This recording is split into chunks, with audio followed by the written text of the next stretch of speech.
Okay. Before I continue, I should check how this sounds in the actual freaking stream.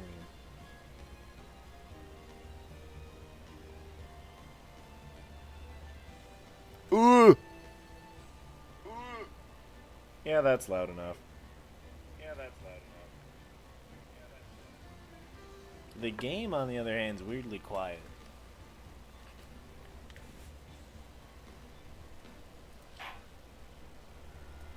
So, let's turn that up. Saving content, no. Okay.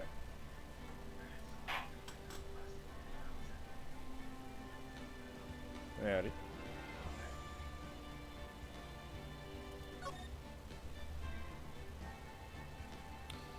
So let's see.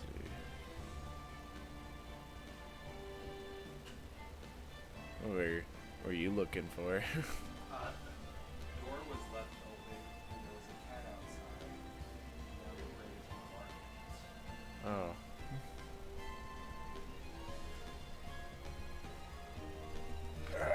I just barely went outside.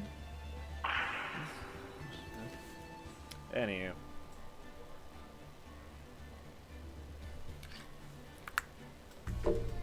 Give me a sec.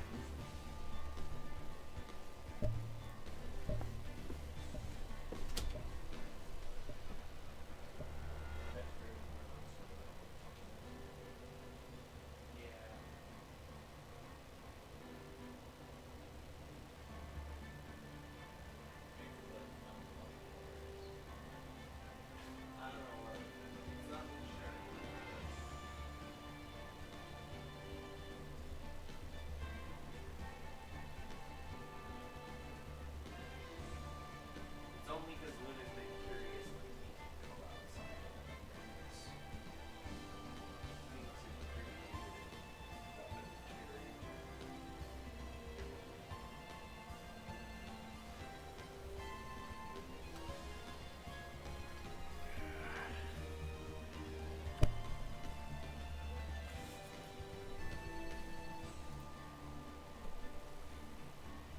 Alright.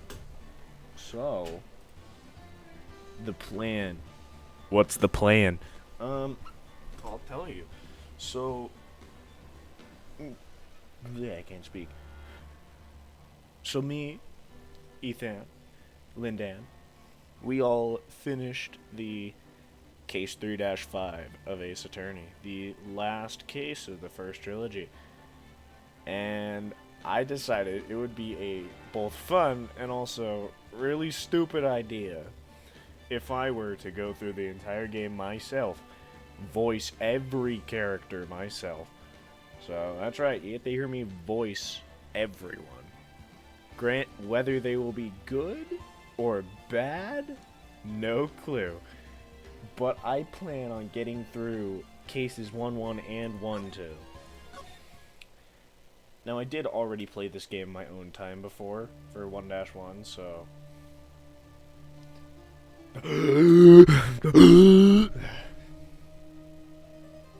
I wonder what it is. She's dead? Damn it. Why me? I can't get caught. Not like this. Mr. Shot guy. I've got to find someone to pin this on. Someone like him. I'll make it look like he did it.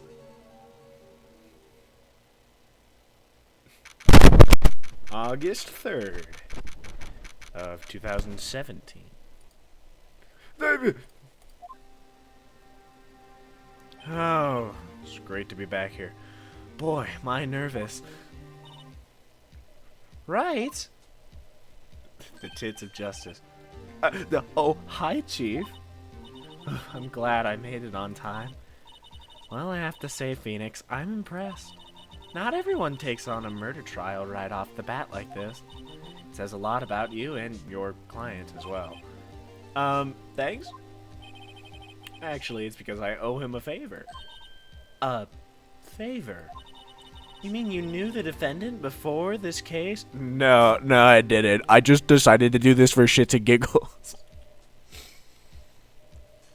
Bro, I never realized why are Mia's eyes so why do they look like that? Yes. Actually, I kind of owe my current job to him. He's one of the reasons I became an attorney. Well, that's news to me. Want to help him any way I can. I just really want to help him. I owe him that much. It's over. My life, everything's all over. Is that your client screaming over there? Yeah, it's him. Death, despair, oh! I'm gonna do it. I'm gonna die. It sounds like he wants to die. Jesus Christ, Larry. Yeah. Nick. Hey there, Larry. Dude, I'm so guilty. Tell them I'm guilty. Give me the death sentence. I ain't afraid to die. What? What's wrong, Larry? What's Phoenix wrong, Larry? Oh, it's all over. I'm finished.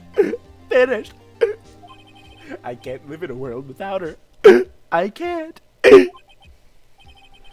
Who took her away from me, Nick? Who did this? Nick, you gotta tell me who took my baby away. The person responsible for your girlfriend's death? The newspapers say it was you. My name is Phoenix Wright. I made the mimic. Here's the story. My first case is a fairly simple one. A young woman was killed in her apartment. Yeah. Your first case is a very simple one. Unlike Mia's, her first case was not a very simple one. Her first case was fucking traumatic. A young woman was killed in her apartment. The guy that I arrested was the unlucky sap dating her. Barry Lutz. My best friend since grade school. Is he? Is he really your best friend? Look at this big stupid face. That's some dumb facial hair. I never realized how fucking dumb Larry looks. Jesus. Our school had a saying. When someone smells, it's usually the butts. In the 23 years I've known him, it's usually been true. He has a knack for getting himself in trouble. One thing I can say, though, it's usually not his fault. He just has terrible luck. But I know better than anyone that he's a good guy at heart. And and I owe him one. Which is why I took the case, to clear his name. And that's just what I'm gonna do. Sick. August 3rd. District Court.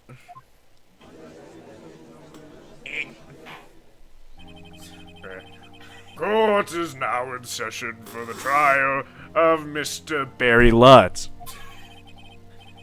The prosecution is ready, Your Honor. The, defense is ready, Your Honor?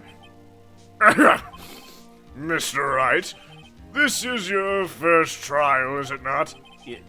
Yes, Your Honor. I'm, a little nervous. Your conduct during this trial will decide the fate of your client. Murder is a serious charge. For your client's sake, I hope you can control your nerves. Thank you, Your Honor.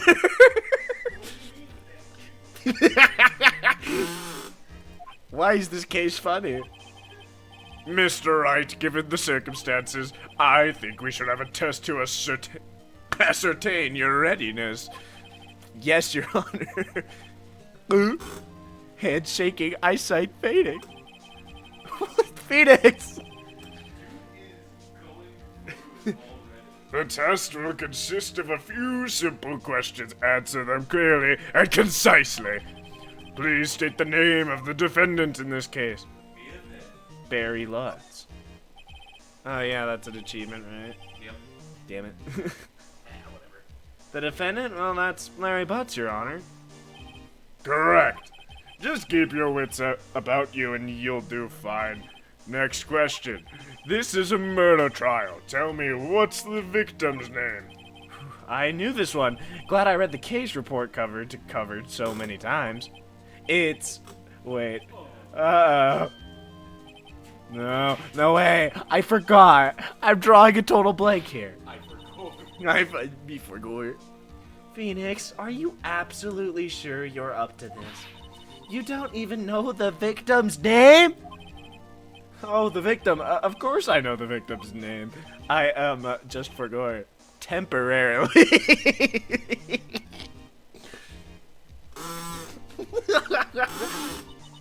I think I feel a migraine coming on.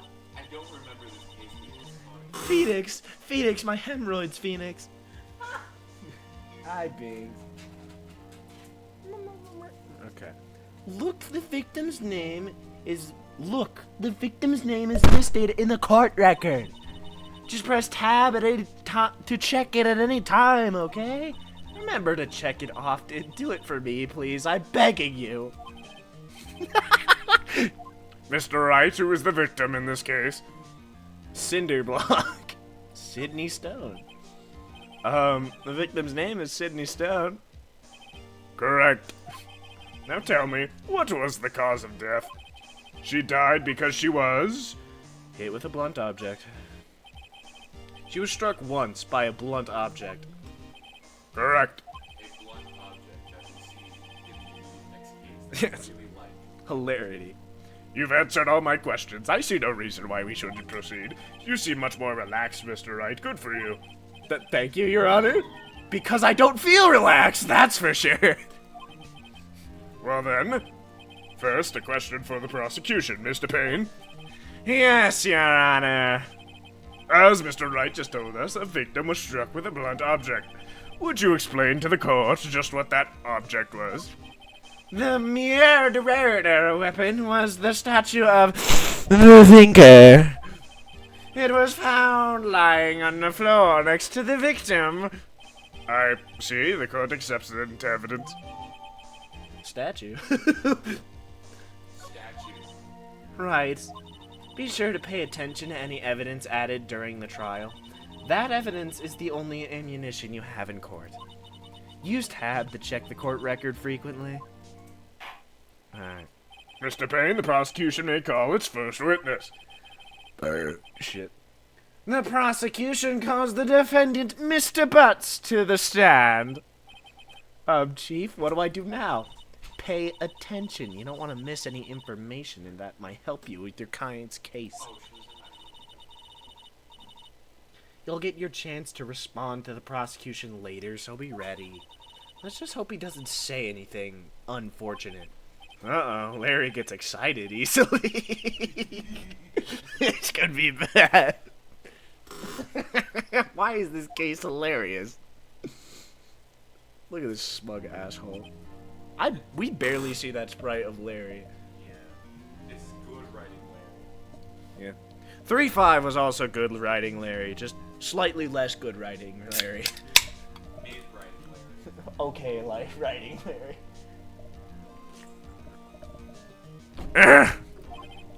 Mr. Butts, is it not true that the victim had recently dumped you? Hey, watch it, buddy. We were great together. We were Romeo and Juliet, Cleopatra and Mark Anthony. Didn't they all die? I wasn't dumped. She was just taking my phone calls or seeing me. Ever? What's it to you anyway? Mr. Butts, what you describe is generally what we mean by dumped.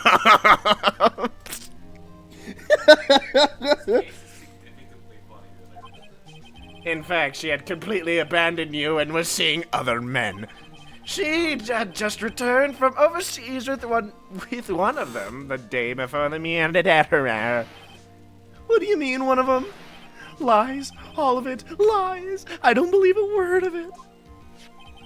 Your Honor, the victim's passport. According to this, she was in Paris until the day before she died. Passport added to record. Okay. apparently arrived home from Paris 7:30. It was fitting. Indeed, she appears to have returned the day before the murder. Dude, no way. The victim was a model, but did not have a large income. It appears that she had several sugar daddies. Daddies? Sugar? Yes, older men who gave her money and gifts. She took their money and used it to support her lifestyle. Dude, we can clearly see what kind of woman this Miss Stone was. Tell me, Mr. Potts, what do you think of her now? Right? I don't think you wanted to answer that question. Yeah, Larry has a way of running his mouth in all of the wrong directions. Should I stop him from answering? My client had no idea the victim was seeing other men. That question is irrelevant to the case. Oh! Dude, Nick, what do you mean irrelevant? That's cheating, she-dog. I'm gonna die. I'm gonna drop dead. Yeah, and when I meet her in the afterlife, I'm going to get the bottom of this. Get to the bottom of it, what? Let's continue with the trial, shall we? I believe the accused's motive is clear to everyone. Yes, quite. Oh boy, this is not looking good. Next question. You went to the victim's apartment on the day of the murder, did you not? Well, did you, or did you not? Well, maybe I did, and maybe I didn't. Uh-oh, he went. What do I do? Oh, I accidentally clicked the option for him to tell the truth. I know, I'll send him a signal. Tell the truth! Yeah, I was there, I went. That was supposed to be the Shaggy voice, I completely forgot. Order! Well, Mr. Butts. Dude, chill. She wasn't home, man, so, like, I didn't see her. Ah, that objection. Your Honor, the defendant is lying. Lying? The prosecution would like to call a witness who can prove Mr. Butts is lying. Well, that simplifies matters. Who is your witness? The man who found the victim's body just before making the gruesome discovery. He saw the defendant fleeing the scene of the crime. God, I love Winston Payne. Order! Order in this court. Mr. Payne, the prosecution may call its witness. Yes, Your Honor. This is bad. On the day of the murder, my witness was selling newspapers at the victim's building. Please bring Mr. Frank Swartz to the stand. God, he's so weird looking. Mr. Swartz, you sell newspaper subscriptions, is this correct? Oh, yes, newspapers, yes. Mr. Swartz, you may proceed with your testimony. Please tell the court what you saw on the day of the murder. Witness testimony. I was going door to door, selling subscriptions, when I saw a man fleeing an apartment. I thought he must be in a hurry, because he left the door half open behind him. Thinking it strange, I looked inside the apartment. Then I saw her lying there, a woman, not moving, dead. I quailed in fright and found myself unable to go. I thought to call the police immediately. However, the phone in her apartment wasn't working. Stop skipping dialogue! What the fuck? I went to a nearby park and found a public phone. I remember the time exactly. It was 1 p.m. The man who ran was, without a doubt, the defendant sitting right over there.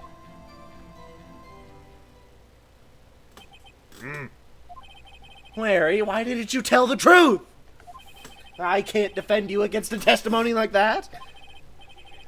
Incidentally, why wasn't the phone in the victim's apartment working? Your Honor, at the time of the murder, there was a blackout in the building. Aren't phones supposed to work during a blackout? Yes, Your Honor. However, some cordless phones do not function normally. The phone that Mr. Sott used was one of those. Your Honor, I have a record of the blackout for your pursuer. Why are you so fancy? Electricity in Mrs. Stone's building was out from noon to 6 p.m. on the day of the crime, okay? Now, Mr. Wright, Yes, yes, Your Honor? you may begin your cross-examination. Cross-examination, Your Honor? Jesus, Nick. I forgot how much of a scared little bitch you are in this case. Alright, right, this is it, the real deal. What exactly am I supposed to do? Why you expose the lies in the testimony the witness just gave?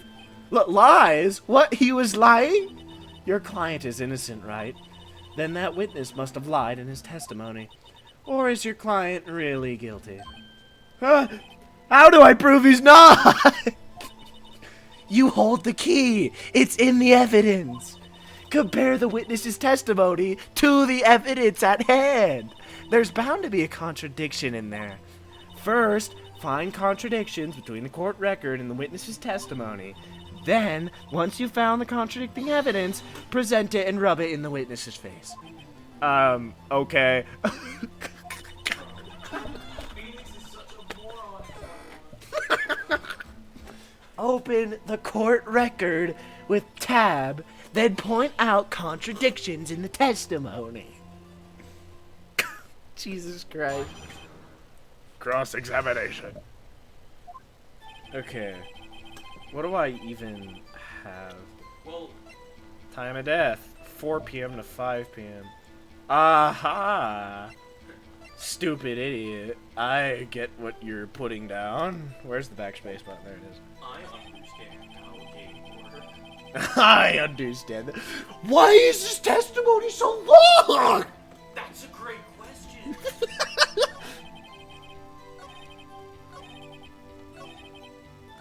I think that's genuinely the longest testimony we've seen since the That is the longest testimony in the game. No. Oh, present is E. Objection! You found the body at 1 p.m. Are you sure? Pretty sure. Yes, it was 1 p.m. For certain. Frankly, saw it. I find that hard to believe. Your statement directly contradicts the autopsy report. The autopsy notes the time of death was sometime after 4 p.m. There was nobody to find at 1 p.m. It would be funny if you were to edit these. Oh, I was. How do you explain this 3-hour gap?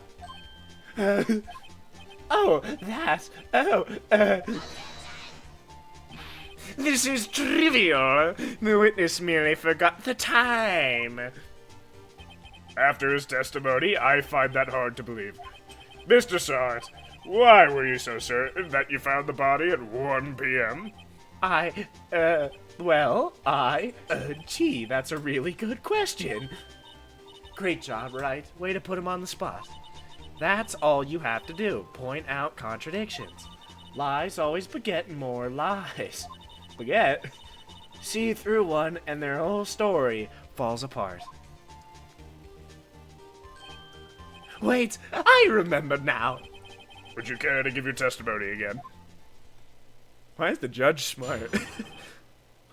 Everything about this case just feels wrong. You see, when I found the body, I heard the time. There was a voice saying the time. It was probably coming from the television. Oh, but it was 3 hours off, wasn't it? I guess the victim must have been watching a video or a tape program. That's why I thought it was 1 p.m. Terribly sorry about the misunderstanding. I don't know. I see. You heard a voice saying the time on a taped program. Mr. Wright, you may cross-examine the witness. Right? You know what to do. I've got this one. Do you? What's with the sudden confidence? It's Phoenix Wright. Okay. Everything is a bluff. Okay. Heard the time.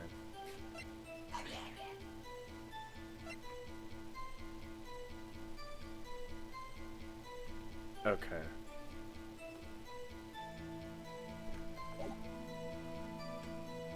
When I found the body, I heard the time. Ah, no, nuh-uh. I see through your lies. I should know you. There was a blackout, stupid.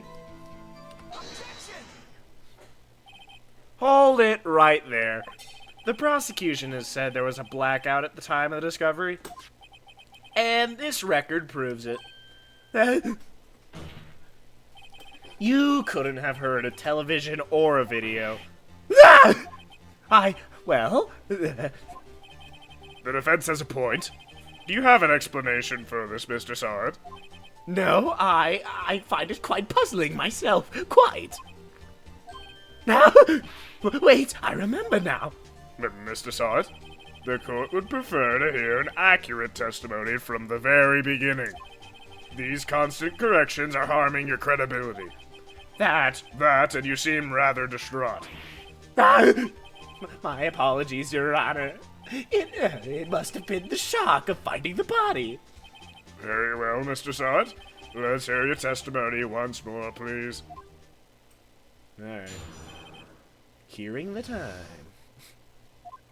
Okay. Actually, I didn't hear the time. I saw it. Frank saw it. Frank saw it. There was a table clock in the apartment, wasn't there? Yeah, the murder weapon. The killer used it to hit the victim. That must have been what I saw. You saw a clock. I guess that would explain it. The defense may cross-examine the witness. Gladly. Gladly? Yeah, gladly, because that lie is pretty fucking obvious. Jesus. Now, you didn't hear the time, you saw it. Table clock in the apartment wasn't there. The murder weapon, the killer used it to hit the victim. But, Mr. Saw It guy, the thinker is the murder weapon, not a clock. But hold up, more silly shit is to come later. Wait just a moment. The murder weapon wasn't a clock, it was this statue. Now, how is this supposed to be a clock? What? You with your objections and your evidence. Just who do you think you are? Just answer the damn question, Mr. Saw It. Hey, I saw it there, okay? That's a clock. Your Honor, if I may. Yes, Mr. Payne. As the witness stated, this statue is indeed a clock. The neck is a switch. You just tilt it and it says the time out loud. As it doesn't look like a clock, I submit it as a statue. My apologies. I see. So the murder weapon was a table clock after all.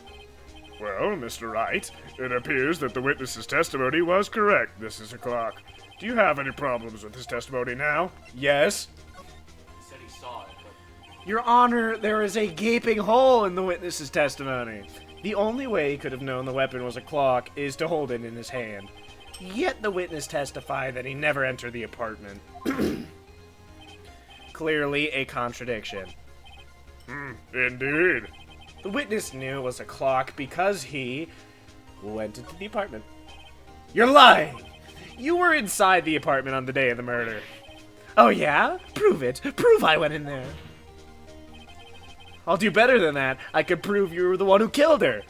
You struck her with the clock, and the shock of the blows triggered the clock's voice. That was the sound you heard. Order in the court. Intriguing. Please continue, Mr. Wright. Yes, Your Honor. Mr. Saw It. The sound must have left quite an impression on you. I'll do this real quick.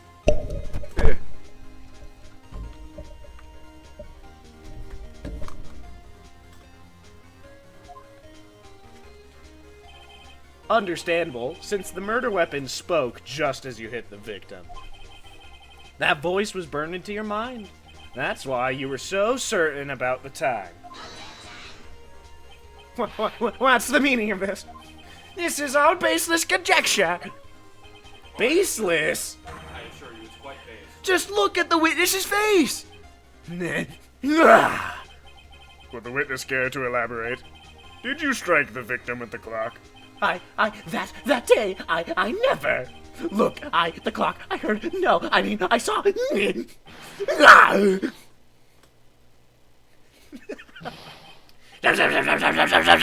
hate you.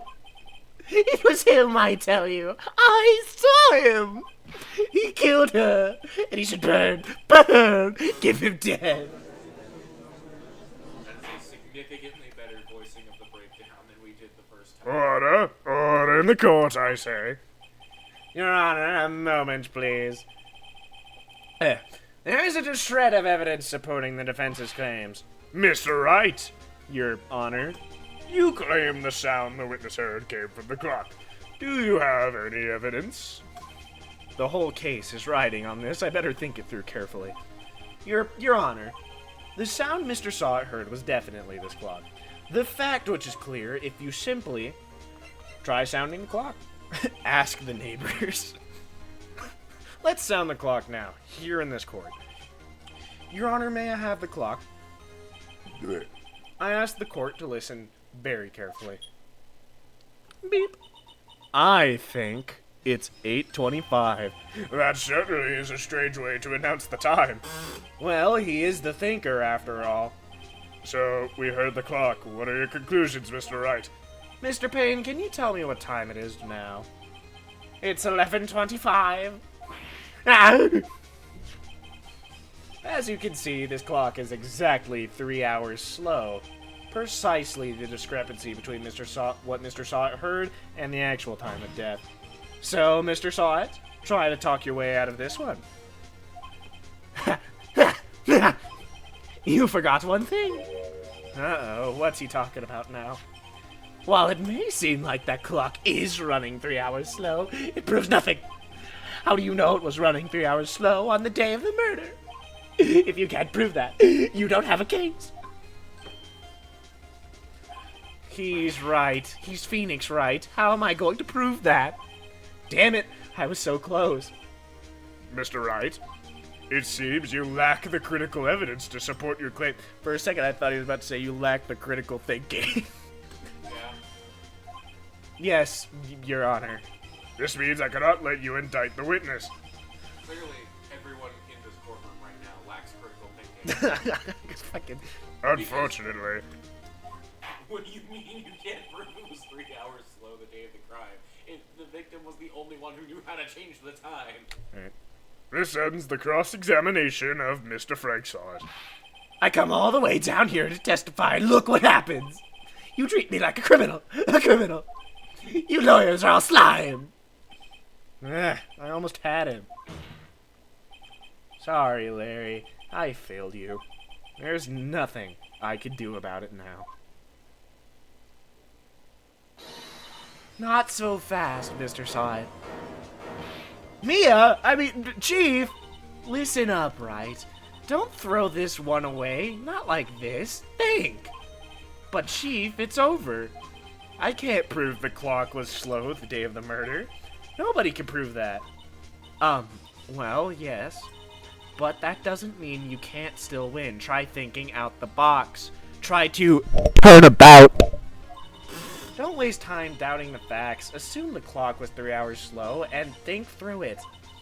Ask yourself, why was the clock 3 hours slow?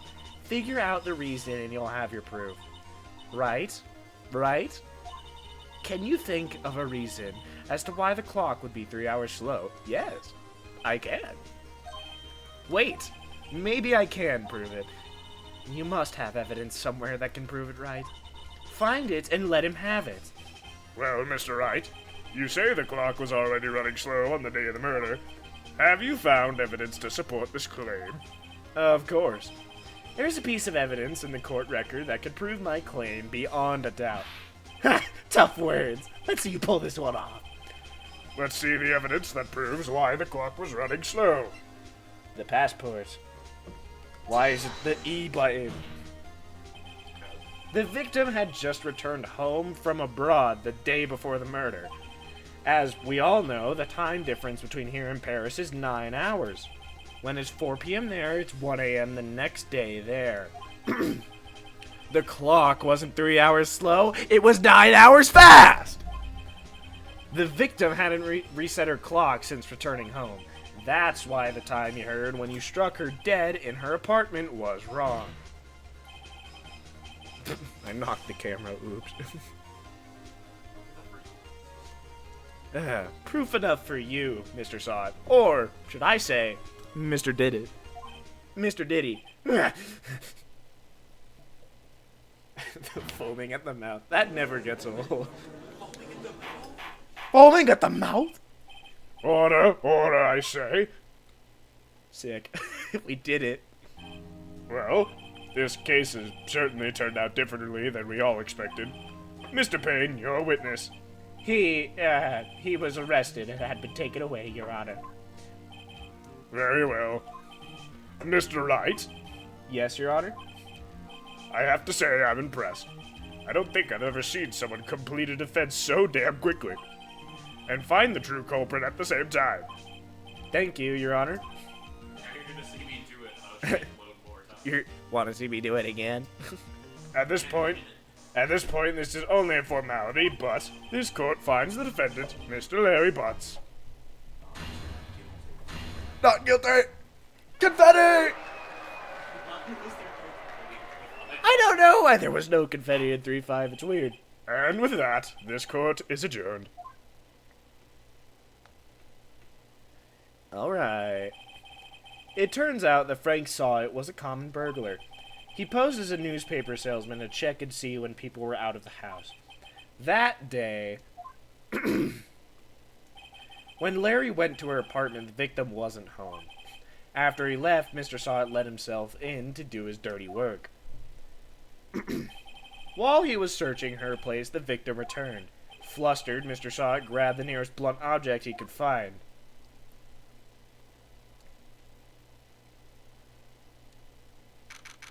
August 3rd. Wasn't it August 10th earlier? What? Whew, I still can't believe we won. Right, good job in there. Congratulations. Thanks, Chief. I owe it all to you. Not at all, not at all. You fought your own battles in there. It's been a while since I've seen a trial end on such a satisfying note. I've never seen the Chief looking this happy. If she's this glad, imagine how Larry must feel. My life is over! Larry, you're supposed to be happy! What's wrong with you? Oh, Nick. Don't worry about me. I'll be dead and gone soon. Good! Wait, no! I mean, bad! Bad, bad, bad! Larry, you're innocent. The case is closed. But my Cindy Wendy's gone, man. Gone forever. Jesus, why is this knife springing for whoever so tight? Cause Larry, she was a... Nah, never mind. She was a prostitute. She was a prostitute, Larry. Congratulations, Harry. Harry? Yes, you. I can practically see the headlines now. Harry Butts innocent. Thanks. I really owe you one. I won't forget this ever. Let's celebrate dinner, movie, my treat. Oh, no, I couldn't. Hey, I was the one who got you off the hook. Oh, hey. Here, take this. It's a present. A present for me? Wait, wasn't this the evidence that... Actually, I made this clock for her. I made one for her and one for me.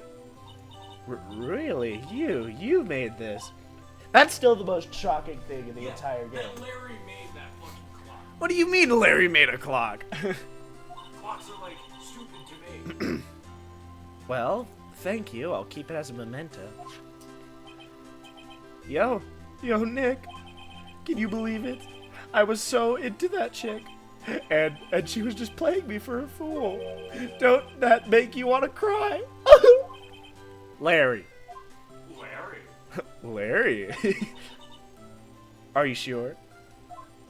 Pretty sure. Excuse me? I think she thought quite a lot of you in her own way. Nah, you don't gotta sympathize with me. It's okay. Oh, I'm not just sympathizing, really. Isn't that right? Don't you have something to show your friend? Something that proves how she felt about him. Huh? Oh, yeah, right. What the heck is she talking about? Oh, the clock.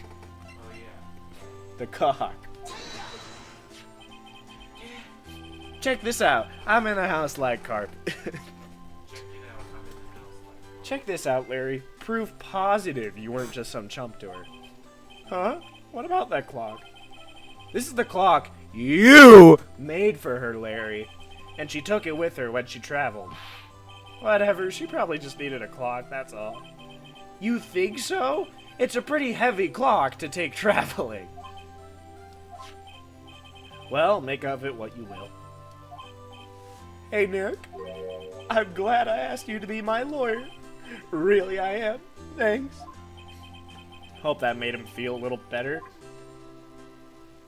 Your ass is not getting paid. Right? I hope you see the importance of evidence now. Also, hopefully you realize things change depending on how you look at them. People, too. We never really know if our clients are guilty or innocent. All we could do is believe in them. Matt on guard. And in order to believe in them, you have to believe in yourself. Right? Listen, learn, grow strong. Never let go of what you believe in, never. Well, I think our work here is done. Shall we be off? Yeah, I guess so. Say, what about dinner on me? We'll drink a toast to innocent butts. Yeah. Yeah. Oh, speaking of Harry, you were saying part of why he became a lawyer was because of him. Yeah, part at least. You'll have to tell me more about it sometime. Maybe over drinks. And so, my first trial came to a close. Larry slapped me on the back and said, "Gee, Nick, it's good to have friends."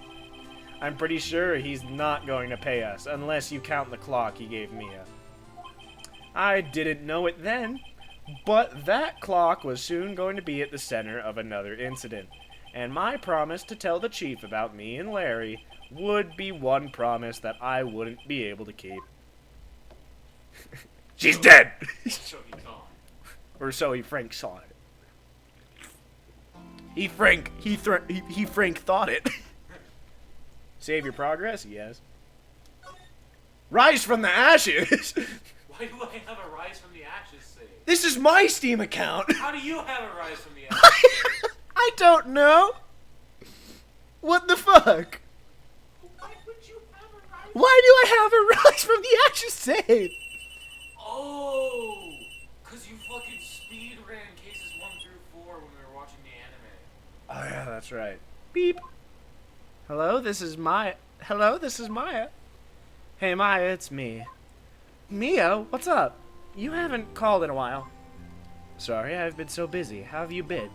Well, lonely, and that's your fault!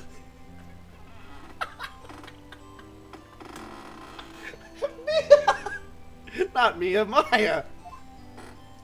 No, I'm just teasing. I've been great. I'm finally getting used to having my own place. That's good to hear. Actually, I'm calling because I have a favor to ask. I know. You want me to hold evidence for you. Sharp as always. There's a lot of buzz about the upcoming trial. I just don't feel safe keeping the evidence here. I gotcha. So, what is it this time? It's a clock. A clock? Yeah, it's made to look like that statue of the Thinker, and it tells you the time. I thought you might like it. You always like toys. Hey, I'm not a little girl anymore, sis! Now, you know I'm only teasing. I should probably tell you the clock isn't talking right now. Huh? It's not working? That's lame. I had to take the clockwork out, sorry. I put some papers inside it instead. Papers? Is that the evidence then? Well, there's a possibility that it might turn out that way, yes. Can you come by the office tonight, say 9, to pick it up? I'll be in a pre-trial meeting until then. Okay, sis, but I expect dinner, something good. Like burgers. I could really go for a good burger. Okay, we'll hit the usual joint. Alright, it's a deal. Okay, says Cecil. Little did we know Maya's obsession with fucking burgers. Yep, I'll be waiting, Maya. Wait, pause. Ow! Ah! I fucking forgot how loud that sounded. September 5th is when this happens. So Phoenix is a solid month between that and this, and he just doesn't tell her. What is he doing? To be fair, he is probably fairly busy up until that point. You know, that's fair. Faye and Co. law offices. Now, Miss Faye, I'll take what's mine, the papers. It's him. Oh, yeah, that's right. I'm sorry, but I can't give you what I don't have. Miss Faye, you are a poor liar. Why, I see it right over there. That must be the thinker that swallowed those papers. How could you know? Ho, ho, ho, ho. You are not cognizers of my background. Gathering information is my business, you see. I should have been more careful. Oh, my dear Miss Faye, I am so very sorry. But I'm afraid I must ask you for one more thing. Your eternal silence! Farewell, Miss Faye. Jesus. Hi. She's dead? She's dead? I wonder who did it. Ah, man. I think Red, white, blue. it was Manfred von Karma. Yes. Yes. September 5th. Uh-oh, I'm late. Huh? That's strange. Guess the chief left without me. He literally wasn't there. What is Godo on about? Yeah. He literally was not at there when that happened. He arrived like 10 minutes afterwards. Well, I guess he was late. I don't know. Huh, that's strange. Guess the chief left without me. She said her sister was coming over, so we should all go to dinner. It was also just Godot being a nut job before his whole character arc happened on screen. That's fair. What's that smell? Blood? Mia, maybe she's in her office. Move. Me, Office. The examine system was how I would. That smell. Blood.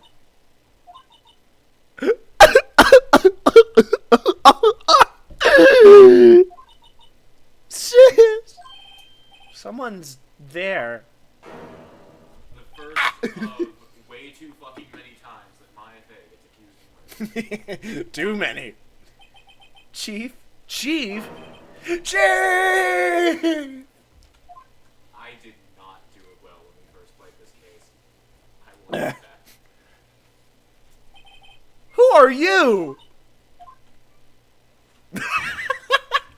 Dies. Who are you? Fucking flops over. The strange girl dropped out cold. I left her lying on this office sofa. I went back to the chief where she lay under the window.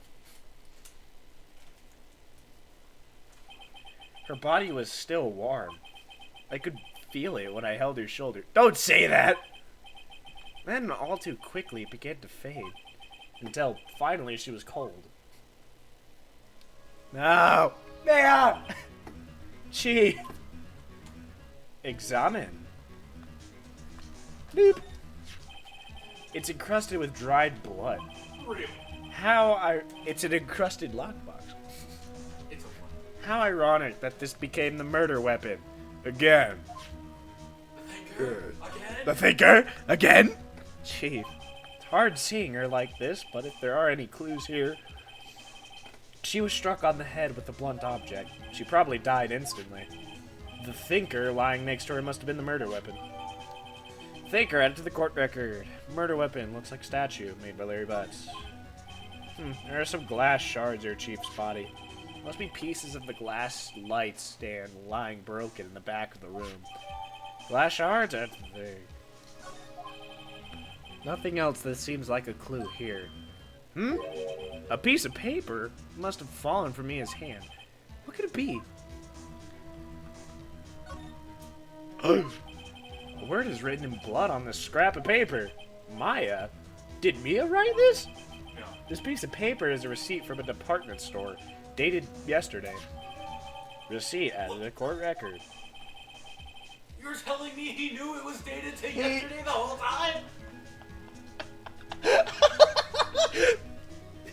I think that's enough snooping around for now. I'd better call the police.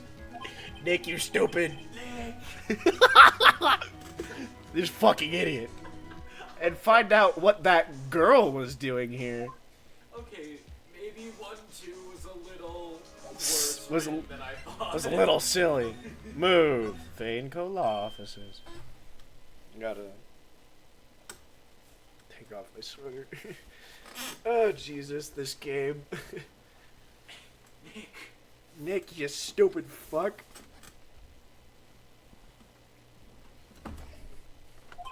That girl just now, where'd she go? I put her right there on that sofa. Also, wait, he literally works in this law office. Why wouldn't he know that the glass stand was a new thing? Because he's fucking beginning of the trilogy, Phoenix. He's Not... a fucking moron. Yeah, he's stupid, Phoenix. Phoenix without character development is a weird thing to be witnessing. After playing all the way through 3-5. Ah! Don't scare me like that. Excuse me, but who are you? It's okay, I work here. Maya Faye. Maya Faye? Maya? So Mia was writing this girl's name. Maybe I should show her the receipt. I never thought there'd be use for evidence like this outside the courtroom. I get it. Talk. What happened? She seems to be in shock. I don't want to disturb her. But I have to know. Excuse me. Can you tell me what happened? I came in. The room was dark. And sis. So she was already dead. You and the chief. So you're the chief's sister. I'm her younger sister. And you were here visiting this late at night? A visitor? A visitor? Yes, she said she wanted me to keep some evidence for her. I think Mia has slept long enough.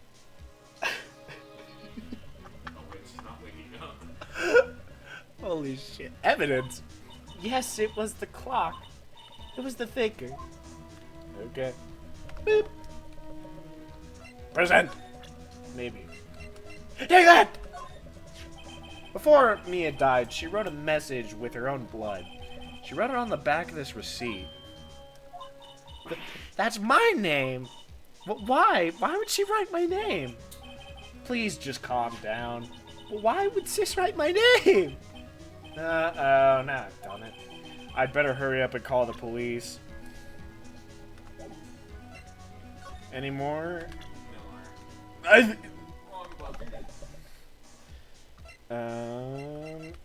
think I just examined, like, the phone or some shit. In the office, yeah. Ah! Why is that not the back button?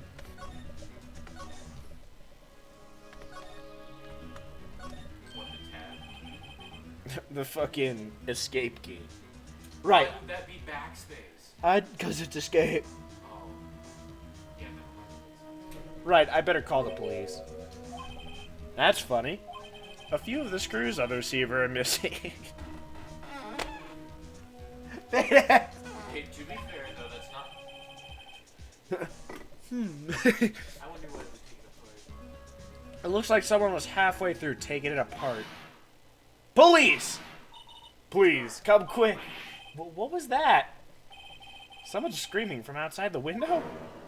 Yeah, that's right. She's staring right at me. She's holding a phone in her hand. At me?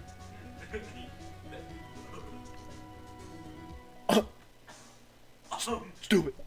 I dropped the knife. Why would you do that? Because I'm stupid. Wee woo, wee woo, wee woo, wee woo, wee woo, wee woo. Here he comes. The police? Sounds like they're coming this way. Freeze, police! You.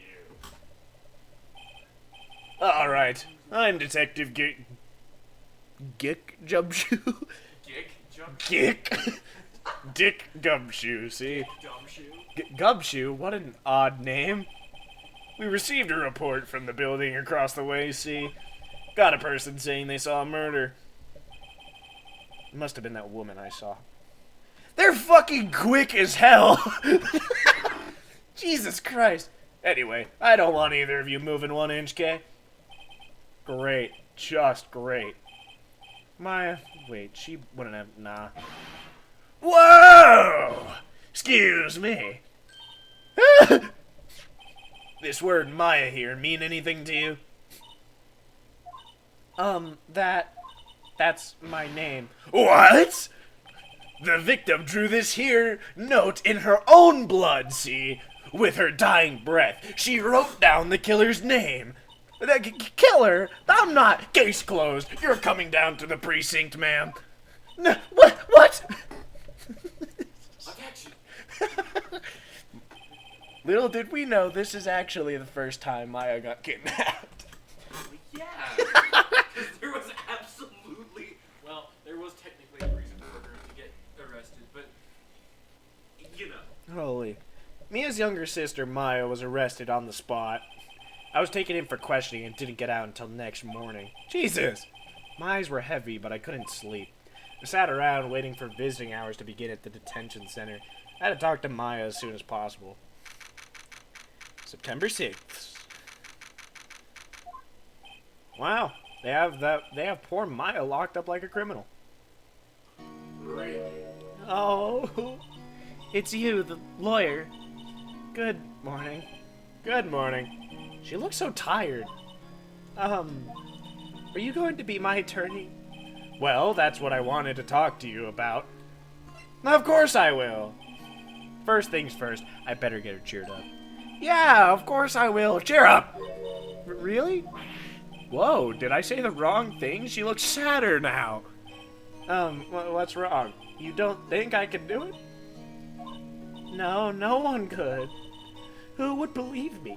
Even you, when you found me in the office, you looked at me like I had done it.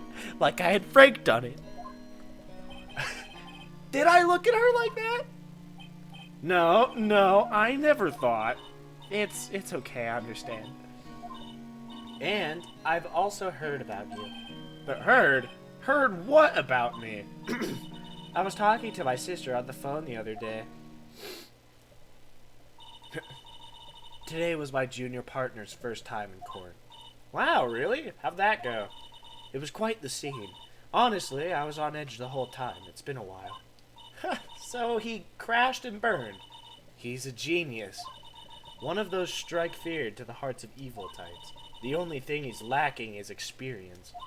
Huh, sounds like it was fun. Well, I know who to go to if I ever get in trouble now. Now watch what she's about to say.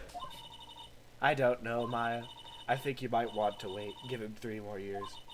That is, unless you want to be found guilty. Jesus, Mia. That's what she said. I'm sorry. I didn't mean to insult you. No, it's okay. It's true, I guess. But at the same time, I can't just sit by and watch. When I think of the person who did this to Mia.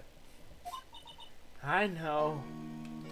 Doc, Maya, there's something I've been wanting to ask you. Yes? What's with that outfit? Oh, this? This is what all acolytes wear. It's my uniform, you could say. The acolytes? Like people in religious training? What is it you do? Oh, it's nothing strange, really. I'm a spirit medium in training. A spirit medium. I'm pretty sure that qualifies as fucking strange. Nah. Could you tell me about the day of the murder? Yes. Let's see, that morning I got a call from my sister. She wanted me to hold on to a piece of evidence for an upcoming trial. Evidence? Yes, that clock shaped like the thinker. The one Larry made. How could that have been evidence in a case? Right. She said something about that. I remember.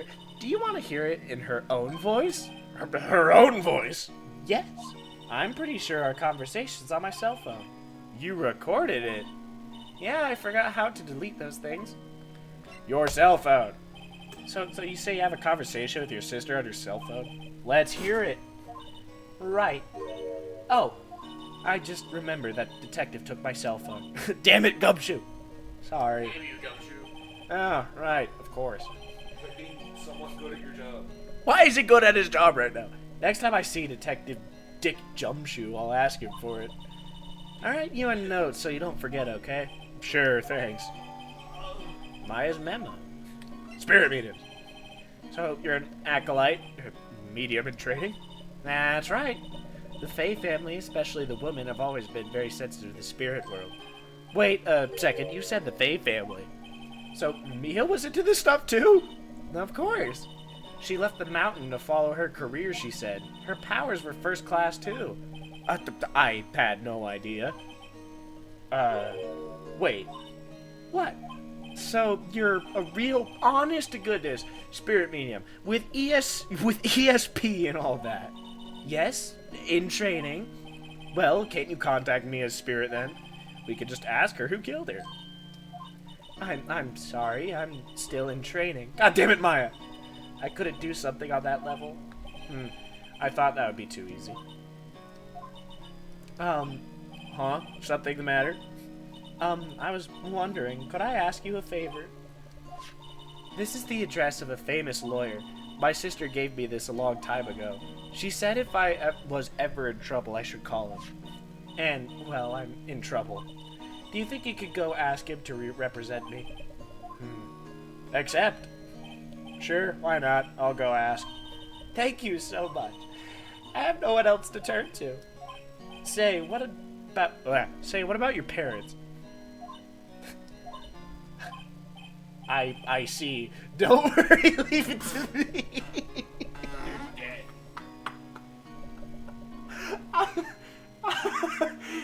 Well, one of them's not dead yet. That was the most stupidly long dramatic pause I've seen in my life. Yeah. Thank you. The trial's tomorrow at 10. But what? Tomorrow? Tomorrow. What if this guy refuses? They told me if that I don't find one, the state will pick an attorney to defend me. When will that happen? They're giving me until 4 this afternoon. And visiting hours are almost up. I better hurry. Right, I'll be back. The day of the crime. Could you tell me about the day of the murder? Sorry, I know it must be hard. No, it's okay. All I've been doing the last few hours is talking about it. I've kind of gotten used to it. Let's see, that morning I got a call from my sister. What'd you go? Oh, you did? She wanted me to hold on. She wanted me to hold on to a piece of evidence for an upcoming trial. That's the thinker clock that Larry made. He practically qualifies as a serial murderer by now. So then, when did you arrive at the office? It was right around 9. The lights were off and I could smell blood. Then I found her, my sister. Thanks, Maya.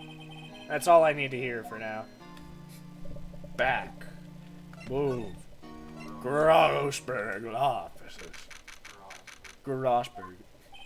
According to the receptionist, the big boss is out. What? Grossberg is the big boss.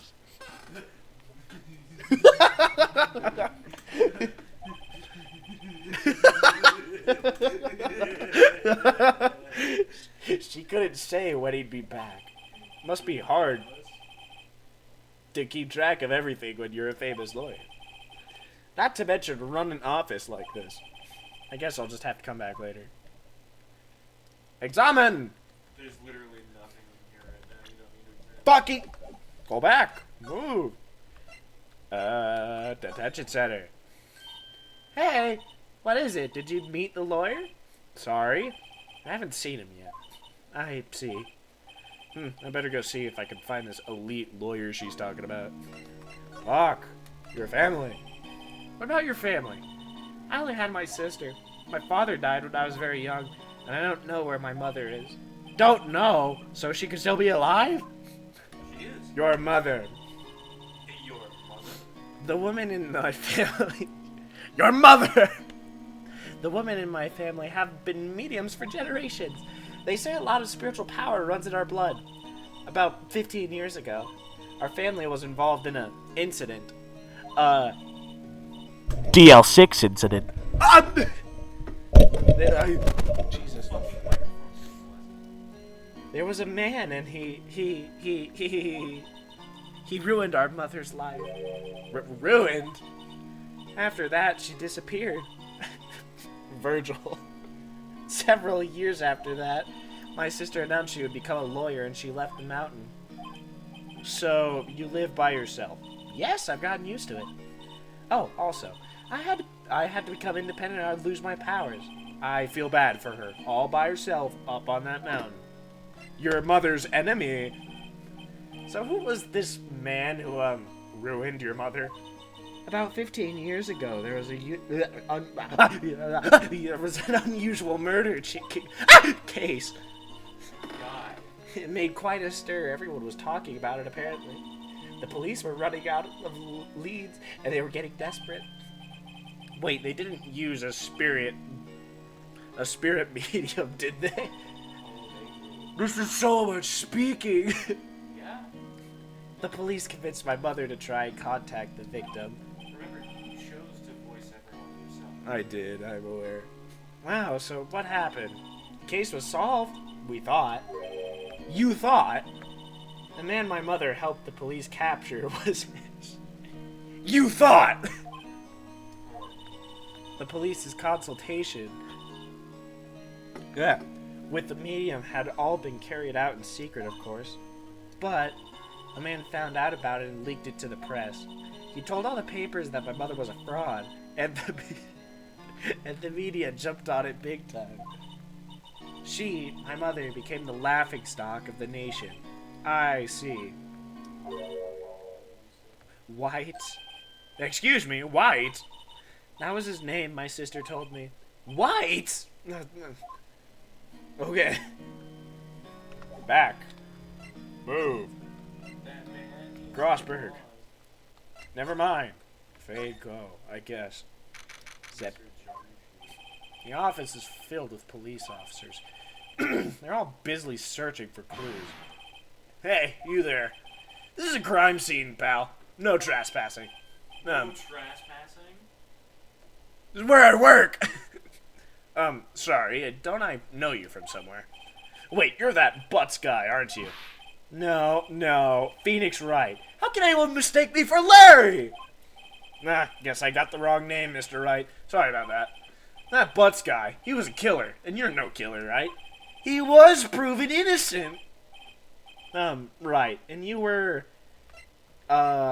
Detective Shoe-Dishoes. Sweet Shoes, wasn't it? That's me. Don't step on my blue sweet shoes. Wait, that's a song, pal. My name's Dick Gumshoe. Wait, that's Detective Gumshoe to you, pal. Anyway, get the name right. And don't go calling me Dick. Hey, Dick, get over here. Yes, sir. Be right there.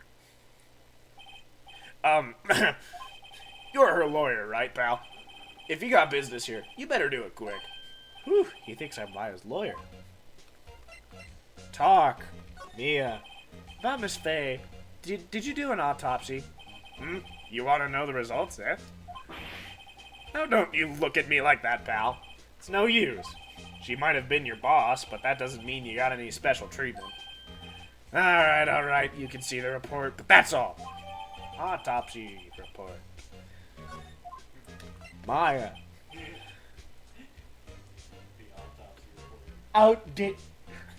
About Maya. Yeah, I'm looking forward to the trial. Sorry, pal, but this is one trial you aren't going to win. But why do you say that? The city put Prosecutor Edgeworth on the prosecution. Edgeworth. I'm sure you know what that means, you being a lawyer and all. Edgeworth. Prosecutor Edgeworth. That's right, pal. For Mr. Miles Edgeworth himself. Wait, do you know him? You do know him, don't you? Of course I do. I know him. He's a feared prosecutor. He doesn't feel pain. He doesn't feel remorse. He won't stop until he gets his guilty verdict. Nah, don't talk about him that way. You make him barely sound human. Still, I'm afraid this pretty much decides the case. So, Edgeworth is on this one? He hasn't lost a case since he became prosecutor at an incredibly young age of 20. Does he? Does he know? Does he know that there is currently a younger prosecutor? Does he know? Yeah. Of course, there are rumors of back alley deals and forged evidence. All I know for sure is that Edgeworth hates crime with an almost abnormal passion. I never imagined I'd be facing him so soon. Back. I didn't. Can I examine shit? Yeah, not really.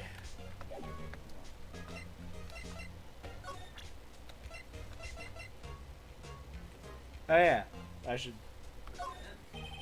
I was wondering, did you see Maya Faye's cell phone? Oh, that? I have that. Do you think you could give it back? Sure, I mean, wait a second, pal. Tricky lawyer! Uh-oh, he's on to me. Tell him straight. If I tell him why I want it, there's no way he'll give it to me. Something matter?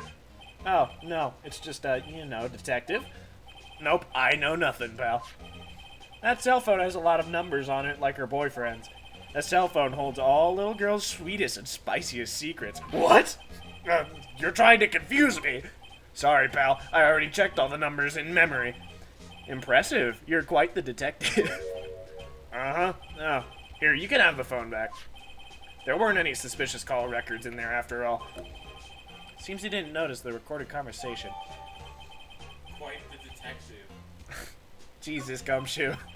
Check the court record to hear the recorded conversation. I guess I've asked all the questions I need to. We don't need to hear the recorded conversation. We know what it You all done, pal? Yes, thank you. I'll be heading out now. No, wait. One more thing I wanted to mention to you. I don't suppose you're planning on talking to that witness. Anyway, you better not. No influencing the witness with your lawyerly ways, pal. Great. Come to think of it, I'd completely forgotten about her. The witness? Yeah, Miss April May. I'm sorry about this, but I can't tell you anything about her. Well, you just told me her name, Miss May, huh? So you've sent her home already, then? Ah, you're trying your lawyerly tricks on me now. She's not to go outside her room until the trial. So she's still in the hotel across the way. I guess I should know better than to try and get a detective to leak information. You got that right, pal. Time to pay a visit to Miss May. Alright. Oh boy. The Gatewater. could have easily heard it from another The fucking building. Well, hello there, handsome. Hi. Smooth, right? Real smooth. You're the lawyer, aren't you? The detective told me. He said don't say nothing to that lawyer about. Memo to self. Thank Detective Gumshoe for making my job harder. Gee, this is all like something out of a movie. It's all so exciting, I can hardly contain myself. Ooh, let me go freshen up so I can look the part of the beautiful eyewitness. I pity the lawyer that has to cross-examine this one. Does he know? Does he know? Screwdriver. There's a screwdriver stuck in this drawer. I wonder what's inside. Let's take a look. Hey! Hey! What are you doing? No touching! Ooh, bad boy! You forgot, didn't you? No, it's just still funny. You really shouldn't pry around. You really should have. Ha! You really shouldn't pry around in other people's rooms now. Why don't you turn into a fucking cricketoo? You know, I don't know. You wouldn't want to make me upset, would you? Upset? I thought she was going to explode for a second there.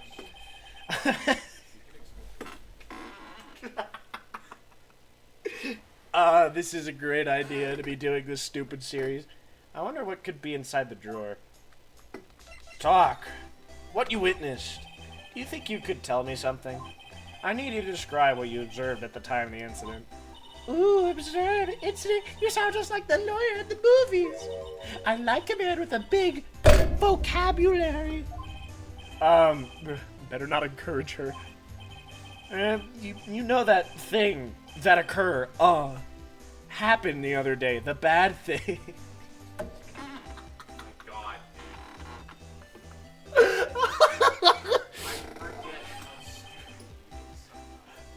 What did you see when it happened? I don't suppose you could tell me about it, pretty please. Let me see. Well, dream on. If you want to know, you'll just have to come to court tomorrow, Mr. Lawyer. Oh, boy. Miss May. Could you just... Who exactly are you? Ooh, Mr. Lawyer, are you hitting on me? No! Hey, I'm just doing my job here. You know you're cute when you blush. Believe me, this is the first time in my life I've blushed this much. Right. Can you just tell me what it is you do? Well, no, Dee. And you had your little hopes up, didn't you? Oh, boy. This room. I see there are 2 glasses on the table. Someone's staying here with you. Ooh, what amazing powers of observation. You must be one of those famous detectives like on television.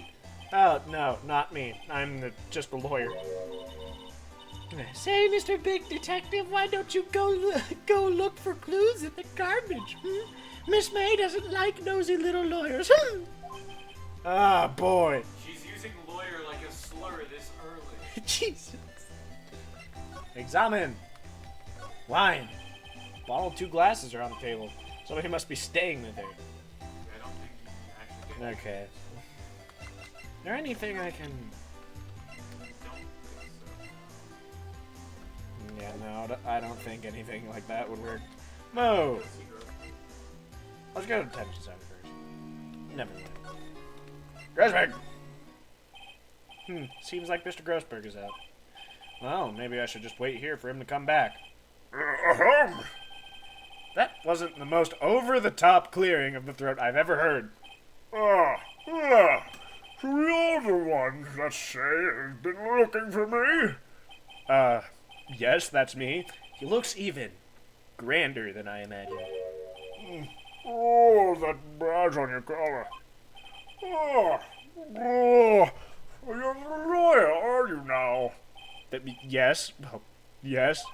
And what do you want? I'm not particularly busy these days. Please proceed. Not busy? And how come no one can get in touch with you? Something the matter? You came to see the one and only Marvin Grossberg, did you not? Well, here I am, boy. What do you want? Out with it. Well, sir, actually, it's about Maya Fey. Yes, my fate on. Why the strange reaction? Cha-cha. I'm really quite busy here, son. I can't go taking cases on a day's notice. No, it's quite impossible. Wait a second. How did you know the trial was tomorrow? Anyway.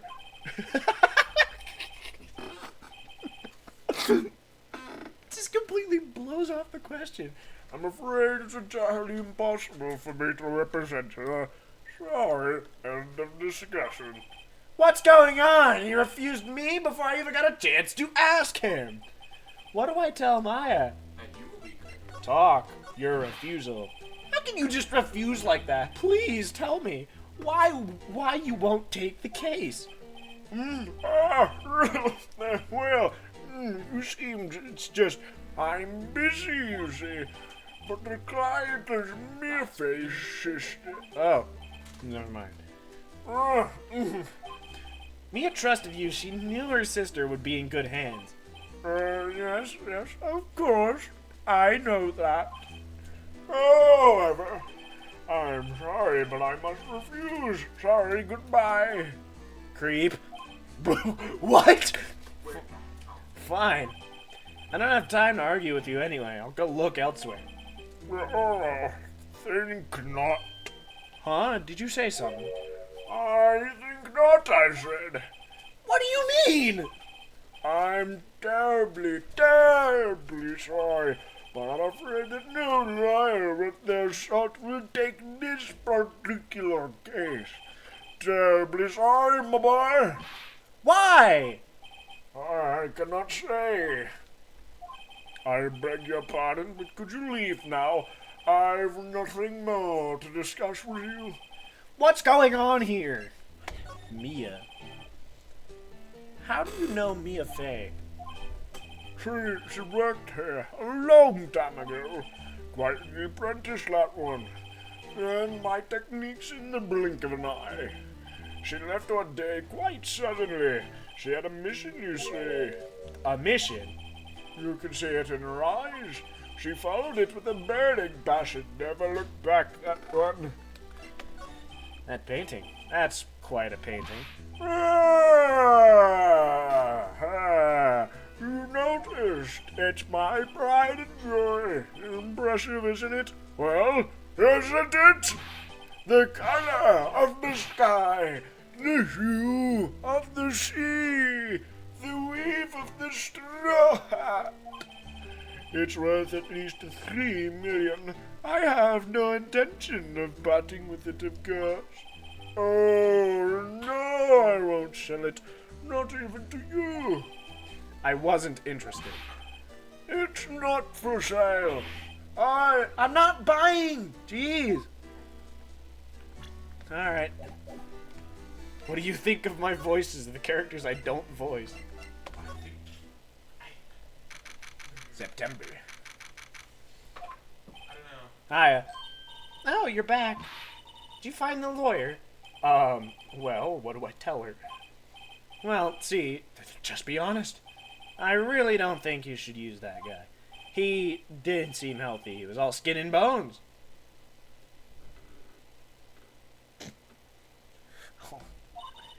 What really happened? You don't mean he refused to help? Alright, come on, camera. There you go. I see. I've been abandoned then. Just a little longer now before the state-appointed lawyer comes, I guess. 4 p.m. Time's up. What should I do? Do I just leave her and go home? Go home! There's nothing left here for me to do. She'll be better off with a state-appointed lawyer. I think I'd better get home now. Goodbye. It was a few days later when I found out how the story...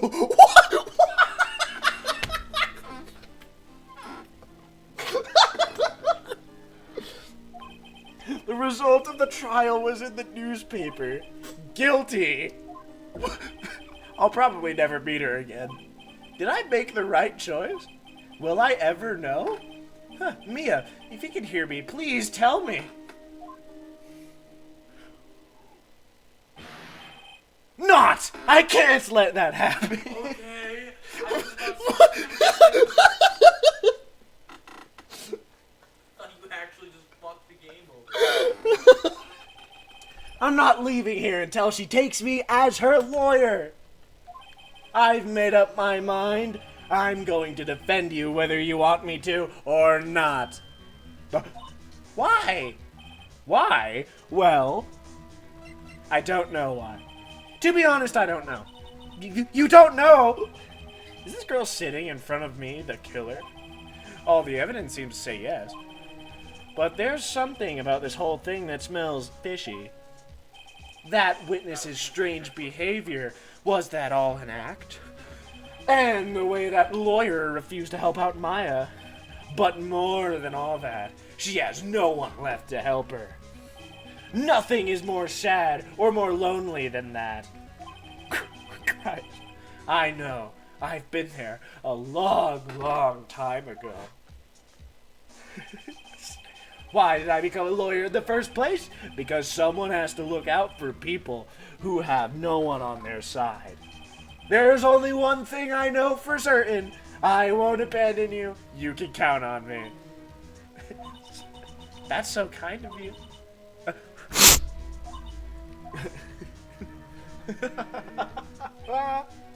Well, let's fight this one and get you out of here.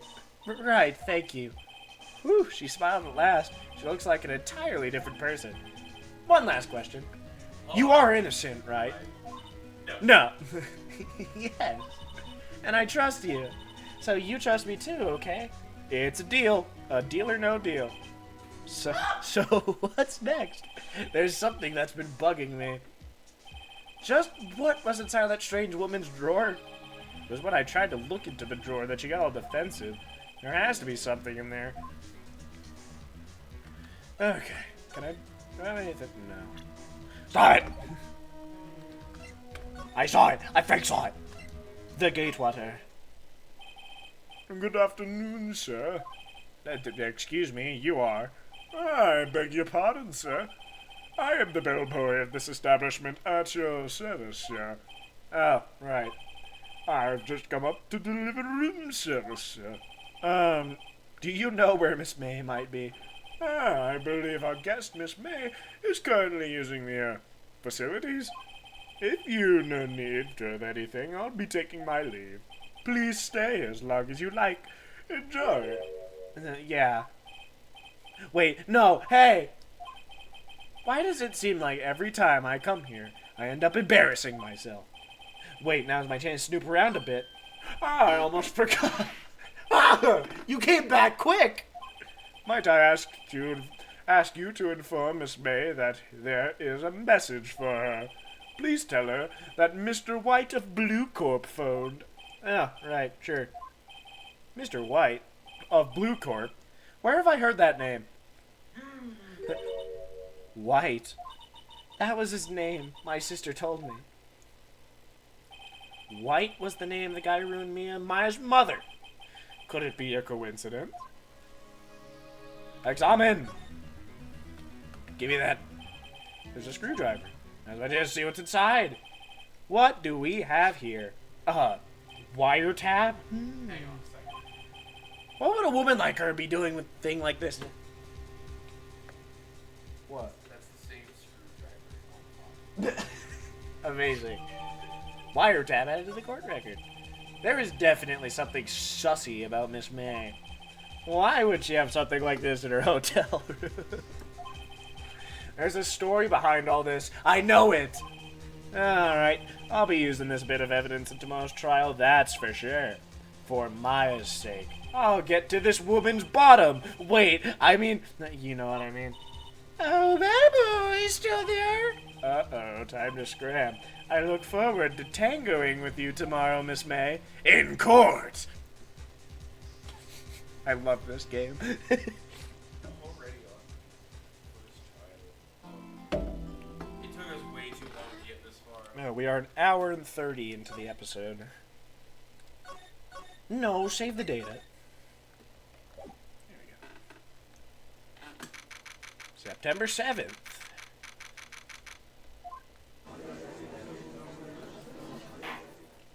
Court is now in session for the trial of Miss Maya Fey. The prosecution is ready, Your Honor. The defense is ready, Your Honor. Miles Edgeworth, I'd better not show any signs of weakness today, or he'll be on me in an instant. You'd like that. Your lovers. Mr. Edgeworth, please give the court your opening statement. Thank you, Your Honor. The defendant, Miss Maya Fey, was at the scene of the crime. The prosecution is evidence she committed this murder. And we have a witness who saw her do it, who Frank saw her do it. The prosecution sees no reason to doubt the facts of this case, Your Honor. I see. Thank you, Mr. Edgeworth. Let's begin then. Well, if we may call our first witness, Your Honor. The prosecution calls the chief officer at the scene, Detective Gumshoe. Witness, please state your name and profession to the court. Sir, My name's Jick Gumshoe, sir. I'm the detective.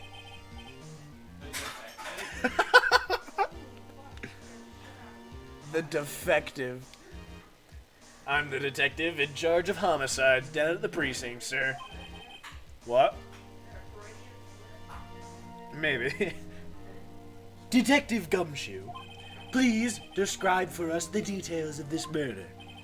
very well, sir. Let me use this floor map of the office to explain.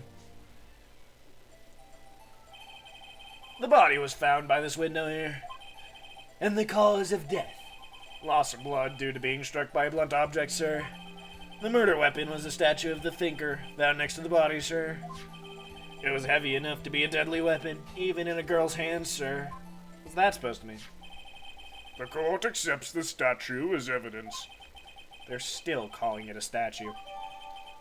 More pans. Now, Detective Gumshoe. Yes, sir? You immediately arrested Miss Maya Fey, who was found at the scene, correct? Can you tell me why? Ain't nothing but a heartache. Yes, sir. I had hard evidence she did it, sir. Detective Gumshoe, please testify to the court about this hard evidence. Witness testimony. As soon as the phone call came in, I rushed to the scene. There were 2 people there already. The defendant, Miss Maya Fey, and the lawyer, Mr. Phoenix Wright. I immediately arrested Miss Maya Fey. Why? She had a witness account describing her. The witness saw Miss Maya Fey at the very moment of the murder. The very moment, you say? Very well, Mr. Wright, you may begin your cross-examination. Yes, Your Honor. Cross-examine what? I couldn't see a single contradiction in that testimony. Whoosh. Smack. Hey, Maya just threw something at me. What's this?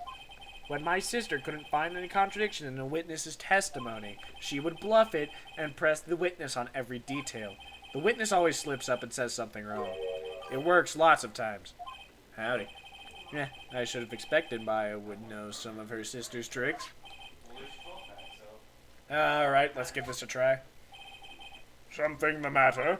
No, Your Honor, I'd like to begin my cross-examination. Howdy, Munchlax. So, we finished 3-5, and by we, I mean me and the other 2, they're usually with me. So now, I'm starting my own series. I'm playing through this a second time myself. Because I'm cool. Press! Who did you say you got this call from? Hey, pal, don't play dumb. You know who. The call was from a customer at the Gatewater Hotel, right across from the crime scene.